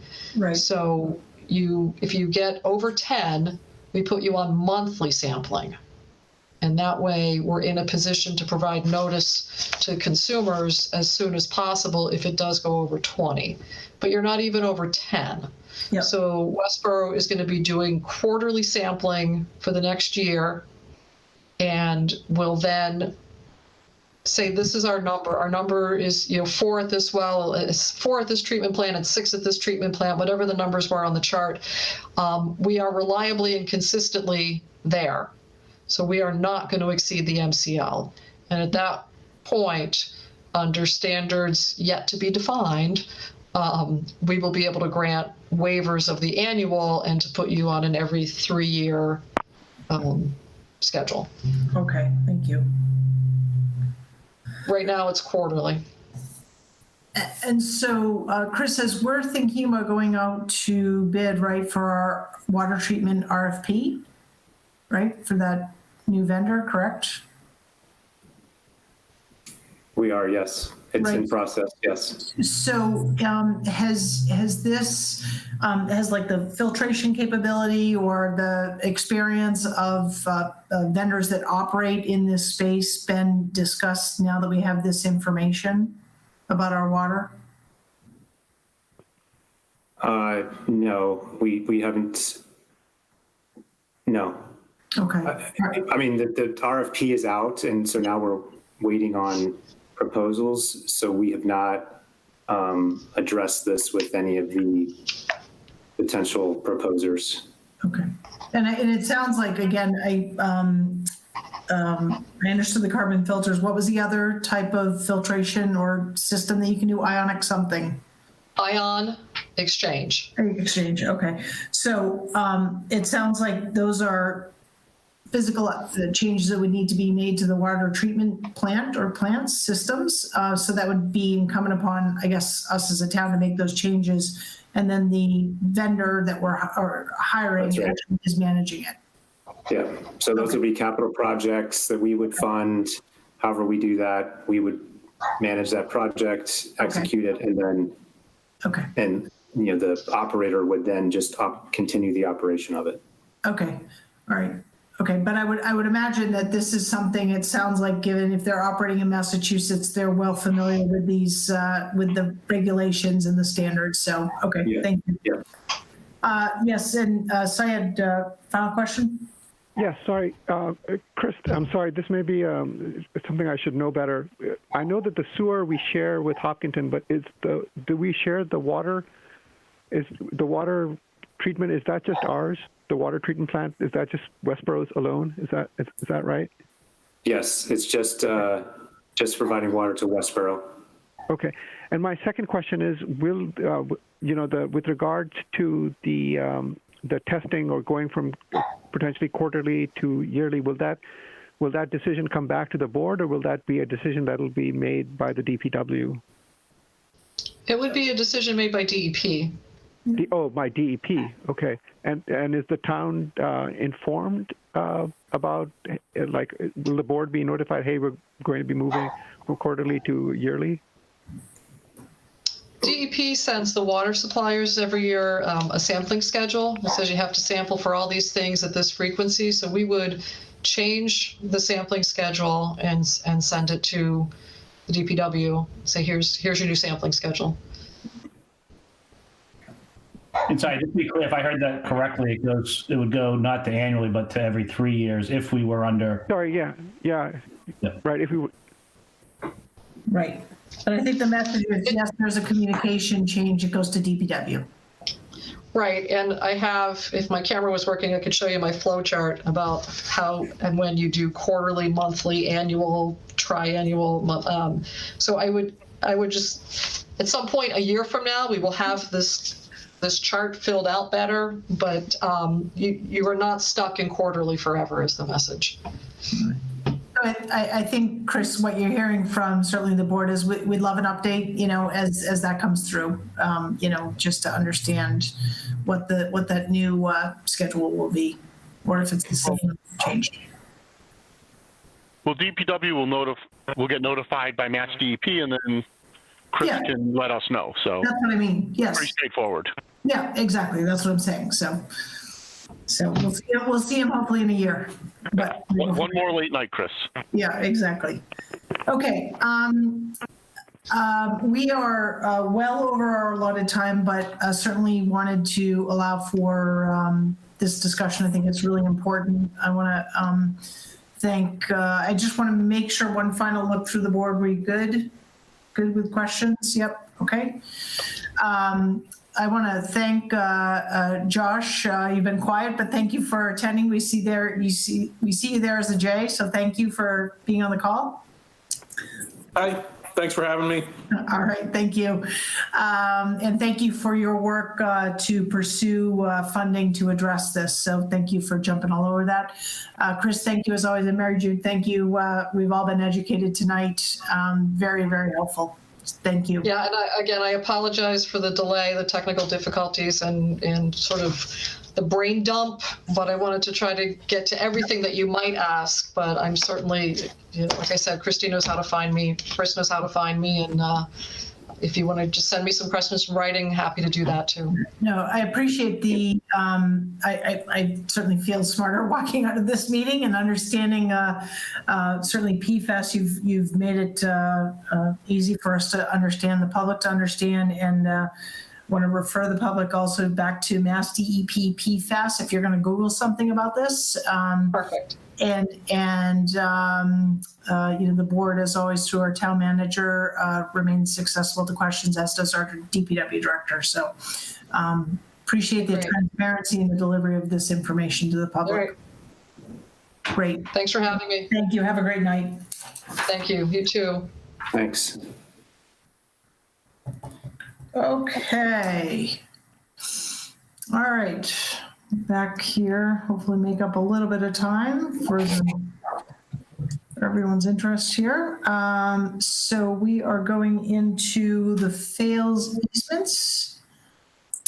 Christy. Yep. So earlier this year, the board did execute licenses with National Grid to allow for them to run utilities over certain portions of land, and that was in advance of us going to town meeting to get authorization to execute easements with National Grid. So these are easements that were requested at 50 Eli Whitney for the Fails School project. And so there's two of them for the board to vote to execute this evening. I'll entertain a motion for. I can do that. Yes. So I move pursuant to the vote taken under Article 12 of the November 7, 2020 special town meeting to grant the Massachusetts Electric Company, DBA National Grid, easements on the town-owned property located at 50 Eli Whitney Street for the transmission of electricity and intelligence, and to execute and authorize the chairman to execute on behalf of the Board of Selectmen any easements and or other instruments conveying the same. I will second that, but just a question, are we executing, or are we authorizing the chair to execute? If I looked at the documents, it looked like we all were supposed to sign, but do we? Yeah. You can authorize, the motion is to authorize the chairman, so she can sign, and we just attach the vote. So this motion was actually drafted by town council. I should have said that she reviewed the documents as well. Okay, so Alan, yours was to authorize the chair to execute, and is that correct? And then I'll second that. Okay. Moved and seconded. Any discussion or questions? All right, seeing none, roll call vote. Selectman Hashmi?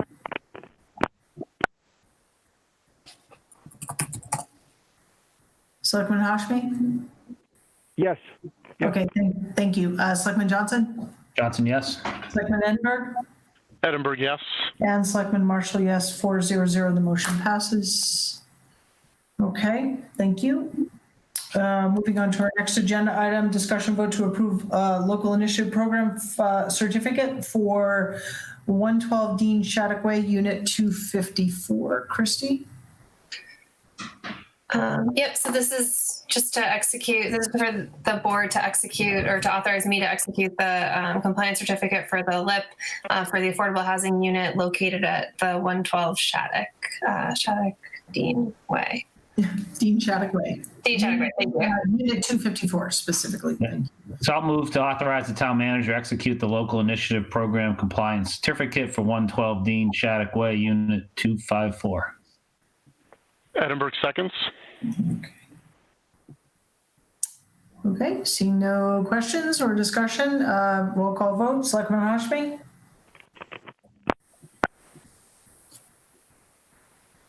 Select. Yes, sorry. Okay, Yes, thank you. apparently I don't know how to do this. That's okay. It's all the time. It's No, embarrassing. thank you. All right, Selectman Johnson? Johnson, yes. Selectman Edinburgh? Edinburgh, yes. And Selectman Marshall, yes, 400 for being present. Okay, moving right along, making up time here. We have a discussion vote to approve local initiative program certificate and associated documents for 28 Indian Pond Road. Christie. Yep, so this is the same thing for 28 Indian Ponds, which is also an affordable unit. I should say that both of these, the documents were reviewed by Gary Sangenario, the Housing Partnership Committee, and he's recommended that the board execute both of the both this and the previous document. Yes, thank you, Christie, for adding that piece. I meant to mention that. Okay, do I have a motion? I'll move to authorize the town manager to execute the local initiative program compliance certificate for 28 Indian Pond Road. And I'll second that, Selectman Johnson. Thank you. Okay, seeing no questions or need for discussion, roll call vote. Selectman Hashmi? Yes, Selectman Johnson? Johnson, yes. Selectman Edinburgh? Edinburgh, yes. And Selectman Marshall, yes, 400 for being present. I want to thank Gary Sangenario for his help to review those to make sure we're all good. And it's good to see those units stay on our affordable list and to maintain that on our SHI and all the good things that come with that. So that's great. I know Alan's particularly happy. Okay, moving into appointments, agenda item number 10. Yep, so we have two committees that Selectman Emery previously sat on. And so since she's no longer on the board, we would want to appoint selectmen to these committees. So the first is the Community Preservation Act Exploratory Committee, and the second is the Hockomock Pond Reuse Committee. So we'll do these in two separate, obviously separate, they're separate motions. So are there any motions?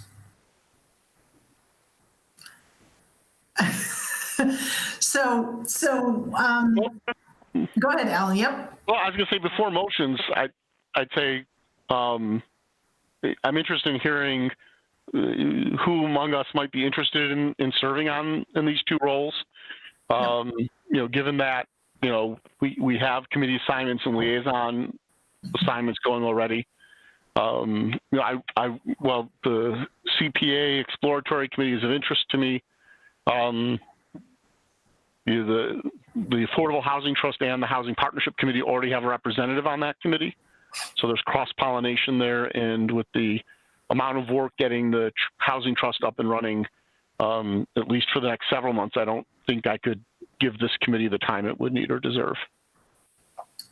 I appreciate you mentioning that there's the cross-pollination there. I think that that's important. You've found that in your research and work to date. So thank you for mentioning that. I would certainly be interested in the CPA Exploratory Committee if the board is so interested. And what I would. I'll move to appoint Selectman Marshall be the Board of Selectmen representative of the Community Preservation Act Exploratory Committee. And I will second that. Okay.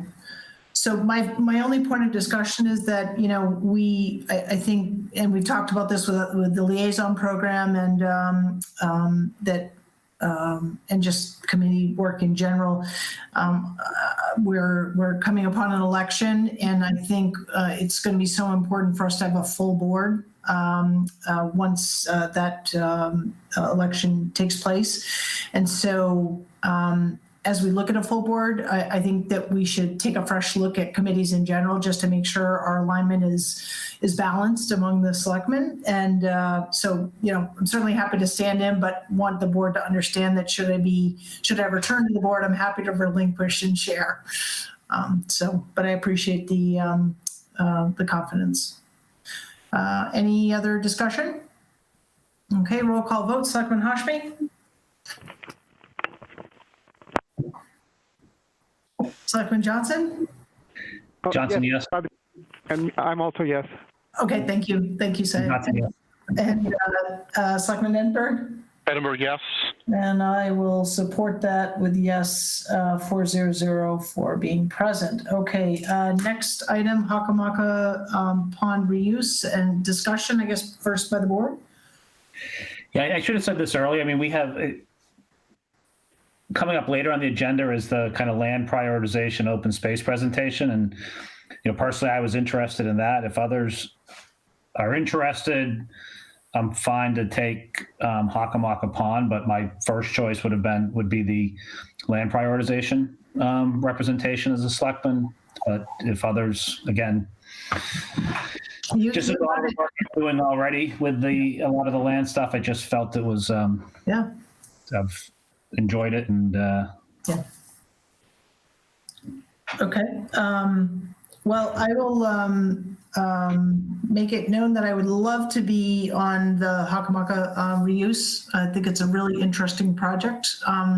Has some complexities, has a building on it. How are we going to reuse that? And I think it, certainly has some potential. I'm, excited to hear from our conservation officer about that. So, but if others have an interest, certainly I would love to hear that. I guess my interest would be to move to appoint Selectman Marshall to be the Board of Selectmen representative to the Hakamaka Pond Reuse Committee. I will second that, Selectman Johnson. That was funny. Okay. All right. No other comments or questions? Selectman Hashmi? Yes. Selectman Johnson? Johnson, yes. Selectman Edinburgh? Edinburgh, yes. And Selectman Marshall, yes. You're a glutton for punishment. Yes. Well, my time as chair, unless you make me do it again, is waning. So I'm trying to build back up into my workload. All right, moving right along. Next agenda item, and thank you again for your support. Okay. Discussion vote to amend the membership of Active Transportation Safety Committee. So this is actually, so I had put in your packet that there were 2 residents that were appointed. That actually was, so when we initially created the Active Transportation and Safety Committee, we maintained the membership of the Bike and Pedestrian Advisory Committee. We did send out a memo at the board's request, just making sure that people wanted to continue on. I think most of them were at the meeting tonight, and I have not heard that any of them do not plan to continue on. They do have one active member, active participant in the committee who is actually not a member. So this request is really to expand the Active Transportation and Safety Committee by 1 resident in order to include all of the residents who were previously on the BPAC committee. And so this would put it at an even number of 12. But I think that, as the committee moves forward, we could adjust membership. Okay.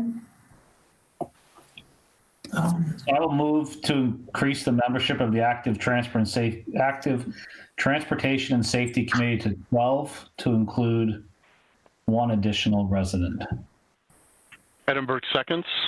Okay. Thank you. Okay. Seeing no further questions or discussion, we'll call vote. Selectman Hashmi? Yes. Selectman Johnson? Johnson, yes. Selectman Edinburgh? Edinburgh, yes. And Selectman Marshall, yes. 400 being present. Thank you. Okay. Discussion vote to establish the Land Prioritization Committee. And I know Mr. Silverberg is on as well to provide an open space committee report. Let's take the if the board is so inclined. Let's take the committee first, please. And Christy, if you would introduce that, please, and why we're thinking about doing this. Yep. So the board obviously in the last year has acquired 2 pieces of property, and I think frequently you're provided opportunities to acquire property.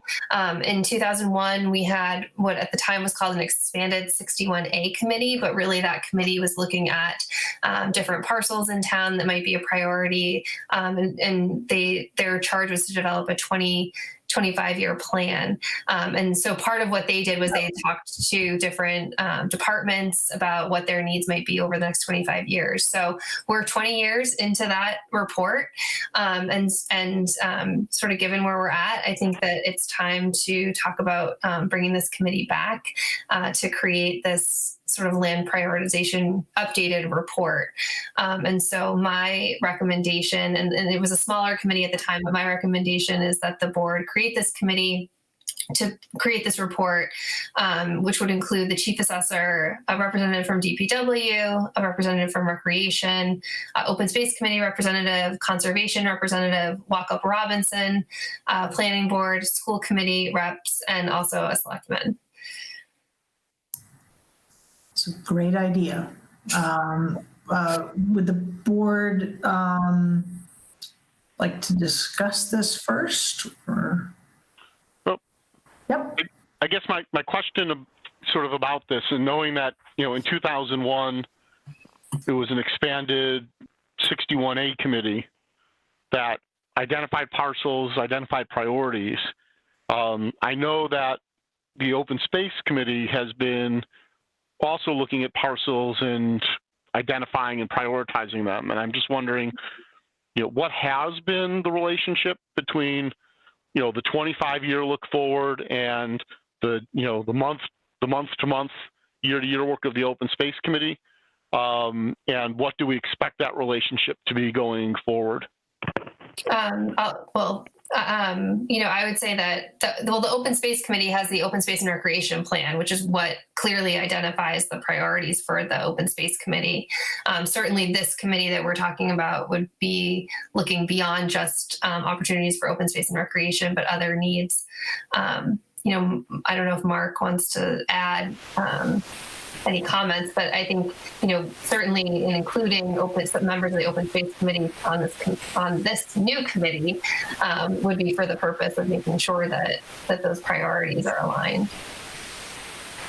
So I didn't even find out about that Chapter 61 prioritization committee report until a couple of months ago. So long after we initiated the last 2 land purchases, long after we did the open space plan, and I have to give credit to Derek and Sherry for most of the work on that. So when we look at our priorities on this, we look at the open space plan first, but we also, we're kind of guided by what becomes available and whether it's of interest, and we don't necessarily. We've passed over parcels in the past, and we now have a 26-lot subdivision on one of them, on Mount Pleasant. So I think we're trying to be more aggressive at pursuing these and letting the town decide whether they want to move forward with an actual purchase. So I think that's been our strategy, is to try and engage on any parcels of interest that we think would be valuable to the town, and let it get to a point where the town can make the decision about whether to spend the money. Starting with the Board of Selectmen. So I would, however, agree with the need for a reassessment. I think this concept of this prioritization committee would be a valuable analysis for us on the open space and for the town in general. I just was going to ask Christy if she could read the membership again.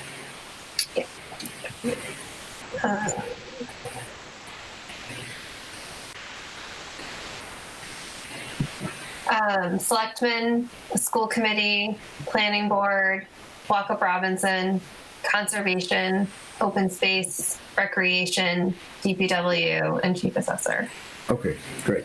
I just wanted to make sure nothing was missed, and you got it. Thanks.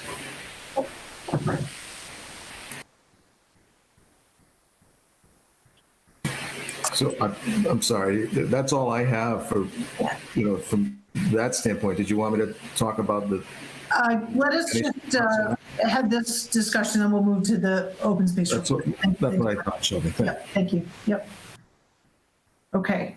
I think my only comment would be that I would hope that this committee, which I fully support establishing, I think it makes sense. It's hard to believe that, we're already into the last leg of a 25-year study. And I want to thank, it was actually very interesting to go through that report and to look at some of the names that I recognize. I want to thank the folks that did that work back then. And that, it's like much of the work we do, whether it's a strategic plan or a master plan, these documents live on and really do and should shape, our decision-making going forward through, natural turnover of boards and committees and stuff. So the work is extremely important. So Ian, I know you've raised your hand already in the last discussion.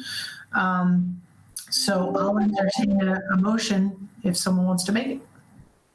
Yes, Alan? Sure. I move to create a land prioritization committee for the purpose of identifying parcels that are desirable for the town to acquire, potential uses for those parcels, and further to create a prioritization list of those parcels. Okay. I'll second that. Okay. And I would hope that just one comment that certainly as this committee undertakes its work, that the master plan, I would think, becomes integral to looking at prioritization of land. So. And Shelby, just, I don't know if we want in our motion to highlight the 9 members that was in the Christie highlighted, because right now I don't see that membership in the motion, so I would think we'd want to put that. Yes, good point. I can amend the motion to move to create a land prioritization committee for the purpose of identifying parcels that are desirable for the town to acquire, potential uses for those properties, and to further create a prioritization of those parcels. The committee to be comprised of the chief assessor, a representative of the DPW, a representative of the Recreation Commission and Department, a representative of the Open Space Committee, a representative from the Conservation Commission, a representative from the Walkup Robinson Committee, a planning board representative, a representative from the school committee, and a member of the Board of Selectmen. And Shelby, can I make a comment? I'll second the amended motion. Oh, sorry. Yep, go ahead, say it, please. So I know Selectman Johnson will do an excellent job as he does. I just have one suggestion for him or advice, and I raised this up, I think, at the last time we had a meeting, is that, open space and the preservation of open space is also integral to mitigating the effects of climate change. So as you move forward with, deciding which parcels to buy, I just, if you could just keep that in mind, that green space is critical. It allows us, to filter our water, all this, mitigates, the foliage protects against excesses of heat. So just something to think about, Ian, as you move forward. Absolutely. Thank you. That's if I'm appointed. Yeah. Yeah.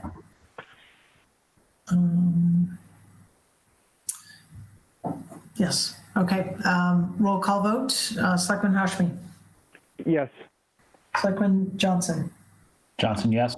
Selectman Edinburgh. Edinburgh, yes. And Selectman Marshall, yes. 400 for being present. Thank you, Ian, for stepping up. Appreciate it. No, we have to do a motion to appoint him.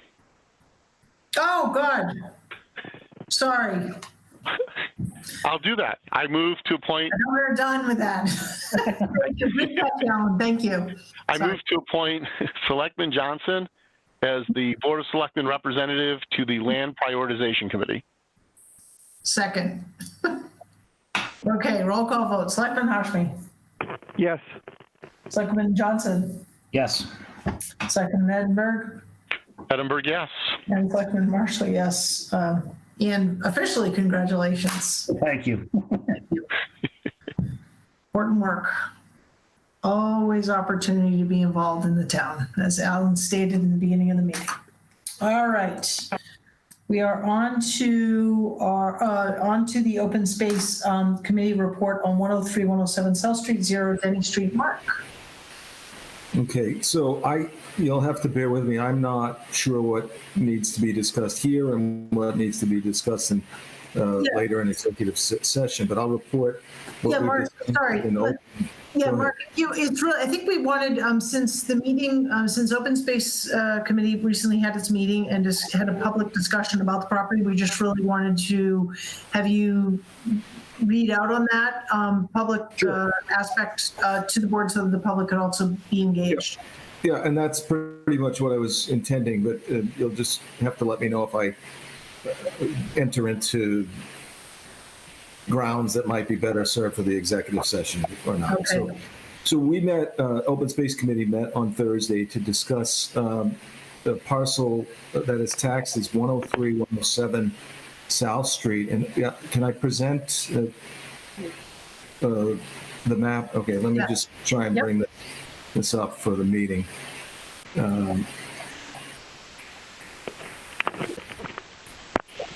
Okay. Can everyone see that? Not yet. Okay. I'll give it a second. It says I'm sharing. So. Yep, it's coming up. There you go. Now we got it. All right. So this is from the town maps online. You can see the rotary at the top of the screen. West Main Street and South Street are labeled with the state highways. I'll zoom in a level on this. This is the parcel we're looking at. It's 5.57 acres. It's taxed as South Street because it has a small section of frontage on South Street, but most of the frontage is on Denny Street. And you can see it's very close to the high school, walking distance to the Rotary, close to 140 South Street, where the town recently acquired some open space through gift from a developer. And we think this parcel has tremendous potential for the town with a possibility for a number of uses. As you know, many of the recent acquisitions from the town were passive recreation. We think this would be more useful for active recreation. We also resolved to contact the recreation department and the school department to gauge their interest in the property because of the proximity to the high school. I think that the town should be where it is currently for sale. It's listed as 2 house parcels for sale. Each one is listed at over $400,000. And so the Open Space Committee voted to authorize the expenditure for an appraisal of the property to see what the market value is. We got a quote for that today, so we'll be proceeding to get that appraised so that we can, make a more informed decision on it. And so tonight we're hoping to encourage the Board of Selectmen to consider this property.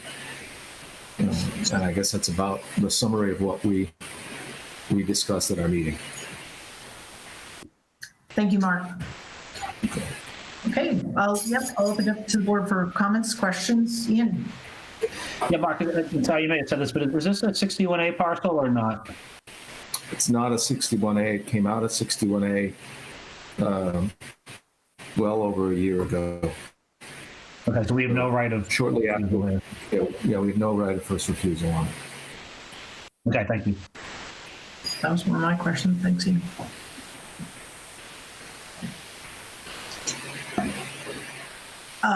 So are there other comments by the board at this time? Questions? Nope. I'll just add, I know that there has been significant commentary online and social media about the interest in this property. So I just want to acknowledge that. I think many of us are aware of that. And I think Open Space is doing the right thing by moving forward with an appraisal to understand the value and use and the other elements that would go along with an appraisal. So I appreciate them taking that, moving quickly on that, knowing that this piece is on the market and given its location. So I see that our town planner has joined us. I don't want to, hi Jim, great to see you. Thank you for having me. Yeah. So at this time, if the board doesn't have any other questions, as the public knows, we will be having an executive session to discuss this further. So I think we can hold on comments is what I'm hearing from the board at this point. Okay. Thank you for that update on behalf of the Open Space Committee, Mark. Thank you. Okay. All right. Christy, I'm going to turn it back over to you for the annual town meeting draft warrant.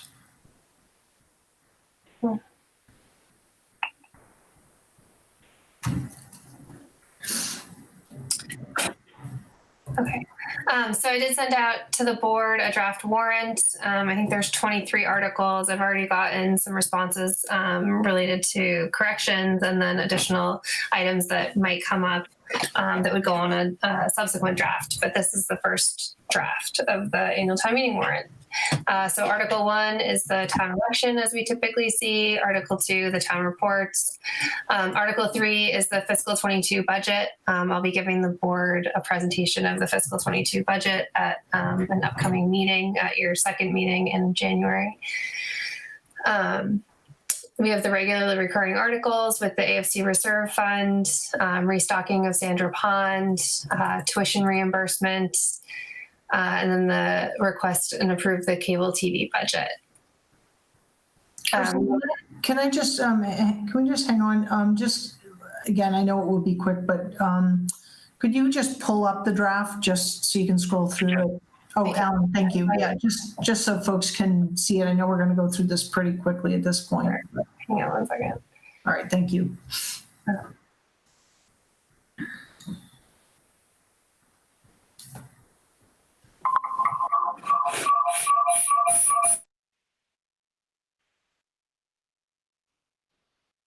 Oh, I didn't realize Alan was doing it. Okay. Well, I'll pull it up because I'm going to be the one, I'm going to be going through it. Okay. Okay. Just had to switch computers. I'll stop presenting. And change my identity, I guess. I didn't realize that. Okay. Okay, so Jason. yeah. So that was the first page, sorry, that I had gone through, and those are ones that the town meeting is very familiar with. So those are all that's fine. Thank you. Yeah. We also have the 4th of July block party, which is $2,500.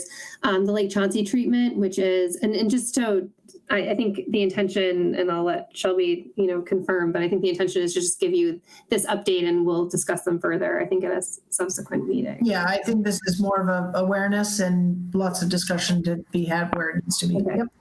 So the Lake Chauncey treatment is the treatment that we discussed, or that the town approved, or sorry, the town, we had it on a previous town meeting warrant, but the Recreation Department ended up paying for it for the treatment of Chauncey Lake. But also the following article is the comprehensive nutrient evaluation, which we had discussed to sort of look at more long-term solutions to Chauncey. Then Article 8 is the capital improvement plan. So this includes, several articles under the new capital process. And so the first is a vehicle replacement for animal control, PPE, personal protective equipment for the fire department, engine 2 replacement for the fire department, police cruiser replacement, 1-ton utility truck with crane for DPW, 1-ton pickup truck with plow replacements for DPW, loader replacement for the DPW. We have a building condition assessment, which we've talked about at your meetings previously, under the Buildings and Grounds Department. And so this would look at, this would include an assessment of the golf club, the Harvey building, and also the Forbes Community Building. And then for the school department, we have high school softball field improvements, the high school gymnasium partition replacement, and then the Hastings school sprinkler system, which is intended to be a borrow on the capital plan. Article 9 is just sort of a placeholder article that we received from the Historic Commission. So they will provide us a sum of money, but they just wanted us to hold a place for them to have an article on the upcoming warrant. Article 10 is the body worn cameras, which Chief Laurie and Sergeant Daniels came and talked to the board about a few months ago. And then this article assumes that we would receive the grant, and then we would need the additional money to implement. And then there would be a recurring annual cost going forward. Article 11 is stormwater infrastructure improvements for the DPW. Town sewer system updates from the DPW. And then Article 13 is improvement to the Westborough treatment plant. So this was submitted by the treatment plant board. Article 14, we talked about earlier tonight. This is also sort of a placeholder at this point and will likely turn into 2 articles, which are acceptances or the exchange of easements with West Park Drive. So we talked about that earlier tonight with the subdivision, but it would be the trail easement and then also for the purpose of installing the traffic light.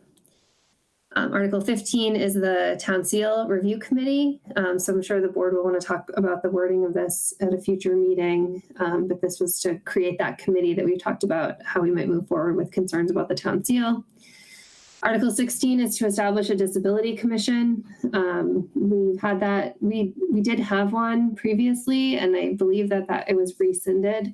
The acceptance of this section of law was rescinded. Now we have the ADA coordinator, Fred Leonardo, who's actually worked with a similar commission in a previous position and feels that this type of commission could be very valuable to the town.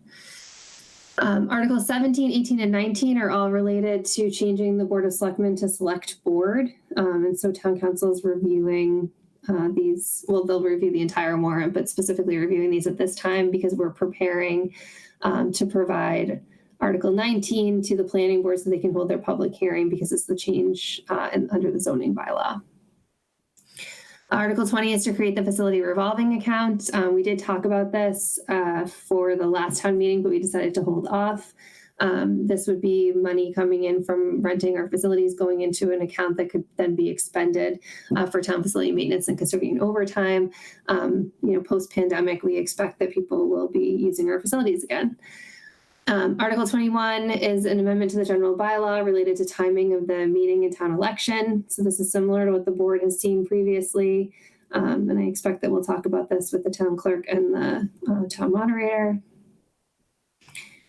And then Article 22 is related to the quorum. It's just clarification on quorum requirements to clarify the current general bylaw. So not really making a change, but just adding clarification. And Christy, that was submitted by that last one? Yeah. Was that from the moderator or is that just a bylaw? It's just a clarification under the bylaw that we discussed. We discussed it with the moderator and town council. Okay. That was very quick. Yeah. So I think just the intent here, if there are, I'll entertain if there are any quick comments around any of these that the board wants to share, but otherwise we'll have a specific meeting to go through those. And to bring forward anyone that we need to speak to the board on the articles. So, the departments that you typically hear from and that have the majority of the articles are the ones that you'll actually hear from on January 28th at your meeting. So that's both the fire and police departments, the school committee, and also DPW. So that's really the bulk of the warrant, as well as the largest budgets. okay. Okay. Okay. All right. And then we'll just schedule time at a future meeting for any articles specific to the selectmen, as you've already mentioned here. Yep. Great. Okay. And in comments, so Christy, if the board hasn't already submitted comments to your questions, they can do so to you directly. Yes. Yep. Great. Thanks. Okay. Thank you for that quick review. All righty. We'll move into issues and correspondence of the selectmen. We'll follow the roll call vote. Selectman Hashmi, you're up first, please. I just had two quick comments and items for future agenda. One, I really appreciate the fact that Christy has reached out to Opportunity Insight. Christy, I'll follow up with you. Maybe we can sit down and talk about that. But I wanted to just bring to your attention, I know that she's working on the animal bylaw, but to me, the issue is not just it's just not an issue of just animals, but I think one of the things that this pandemic has really brought home to people that are staying home and working from home is noise pollution. And so if the board is okay, I'm just going to send noise pollution bylaw that I was able to find from Brookline, send it to the board, and maybe we could have a discussion about whether we want to incorporate something similar into our town. So that's just an item for future agenda. The second is some of us that live on Lyman, and that is including myself, have been approached by our neighbors on the other end of Lyman from Northborough. As you may be aware, there's a large Amazon distribution center that is going up, and there's concern about the amount of traffic that will generate. So again, I don't want to discuss it now, but I'm hoping that we can at least engage with the and I brought this up previously. I'm just hoping that we can have a discussion with Northborough about potentially traffic, and certainly the residents in Northborough are looking for, at least on their end, are looking for a truck exclusion in Lyman, and whether we want to join in that. So that's just something that, again, for future agenda.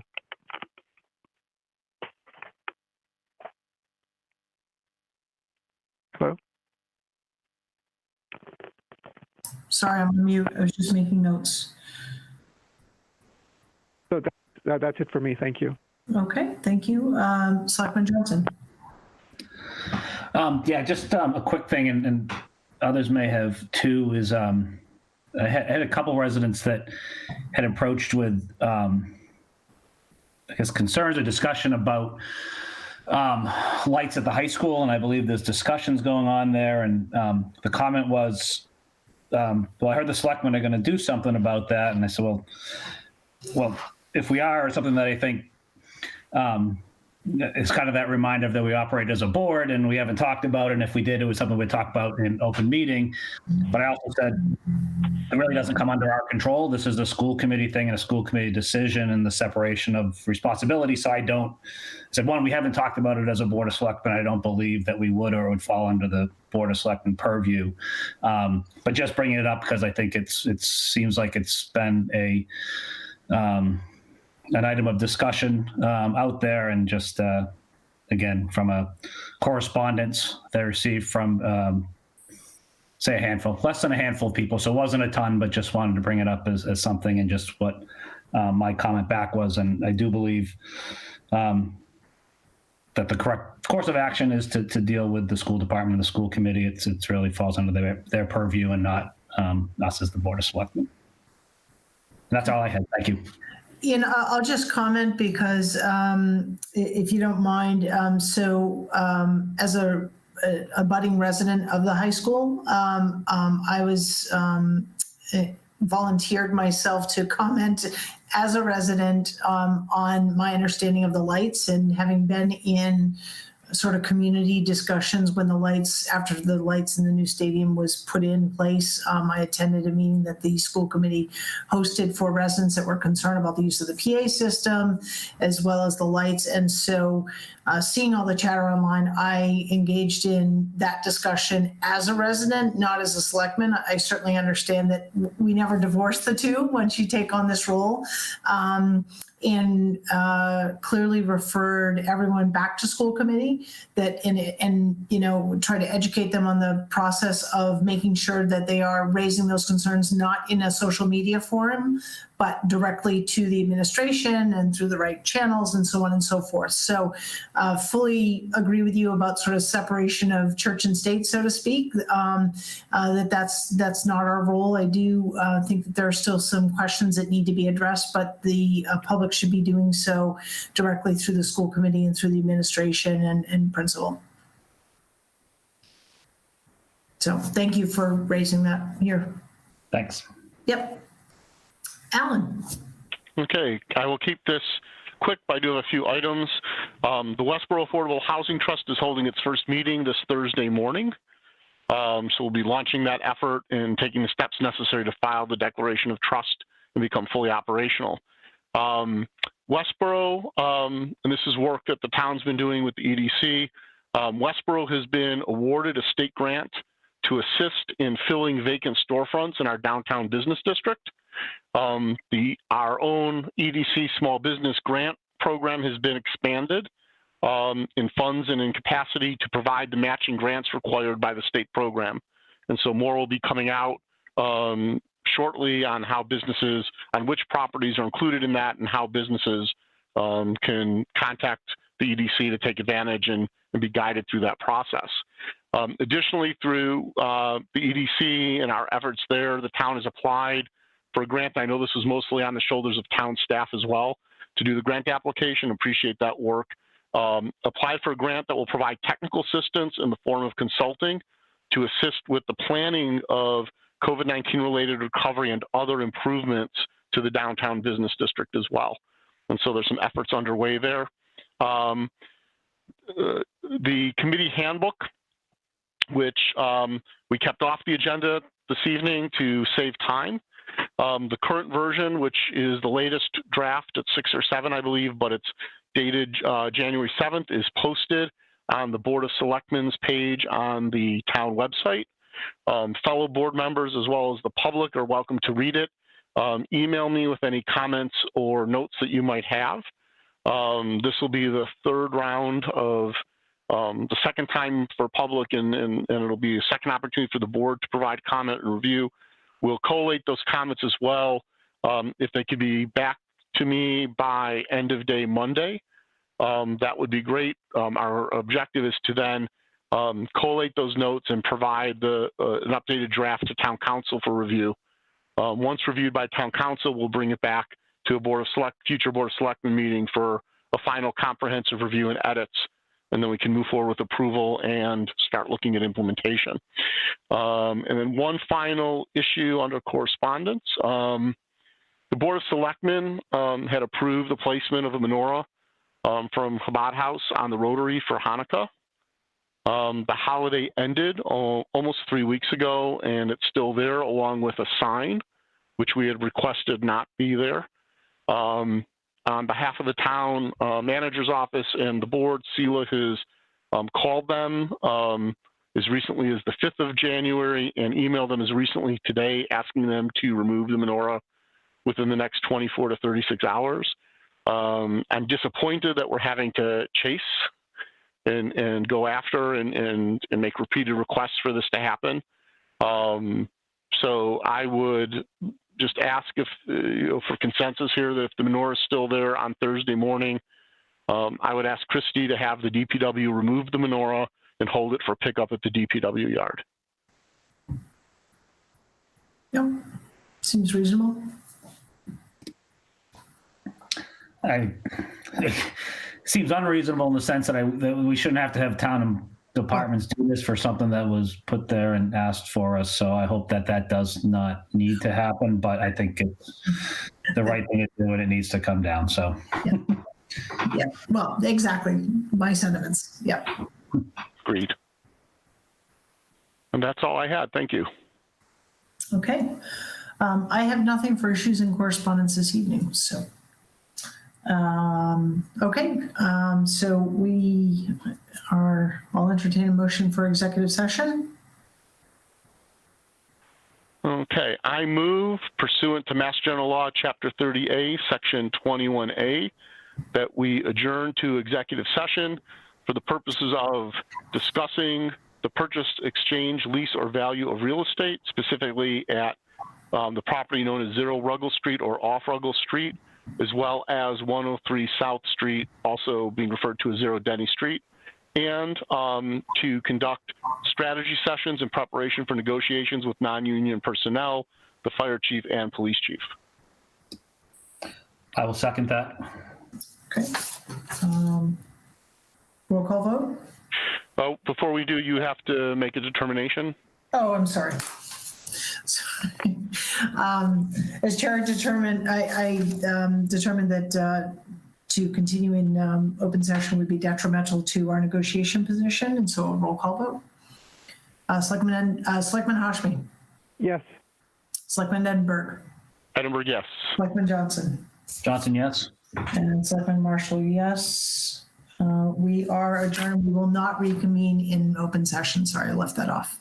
And thank you, Westborough TV, for once again As always. making us look good. Have a great night, everyone. Be safe out there.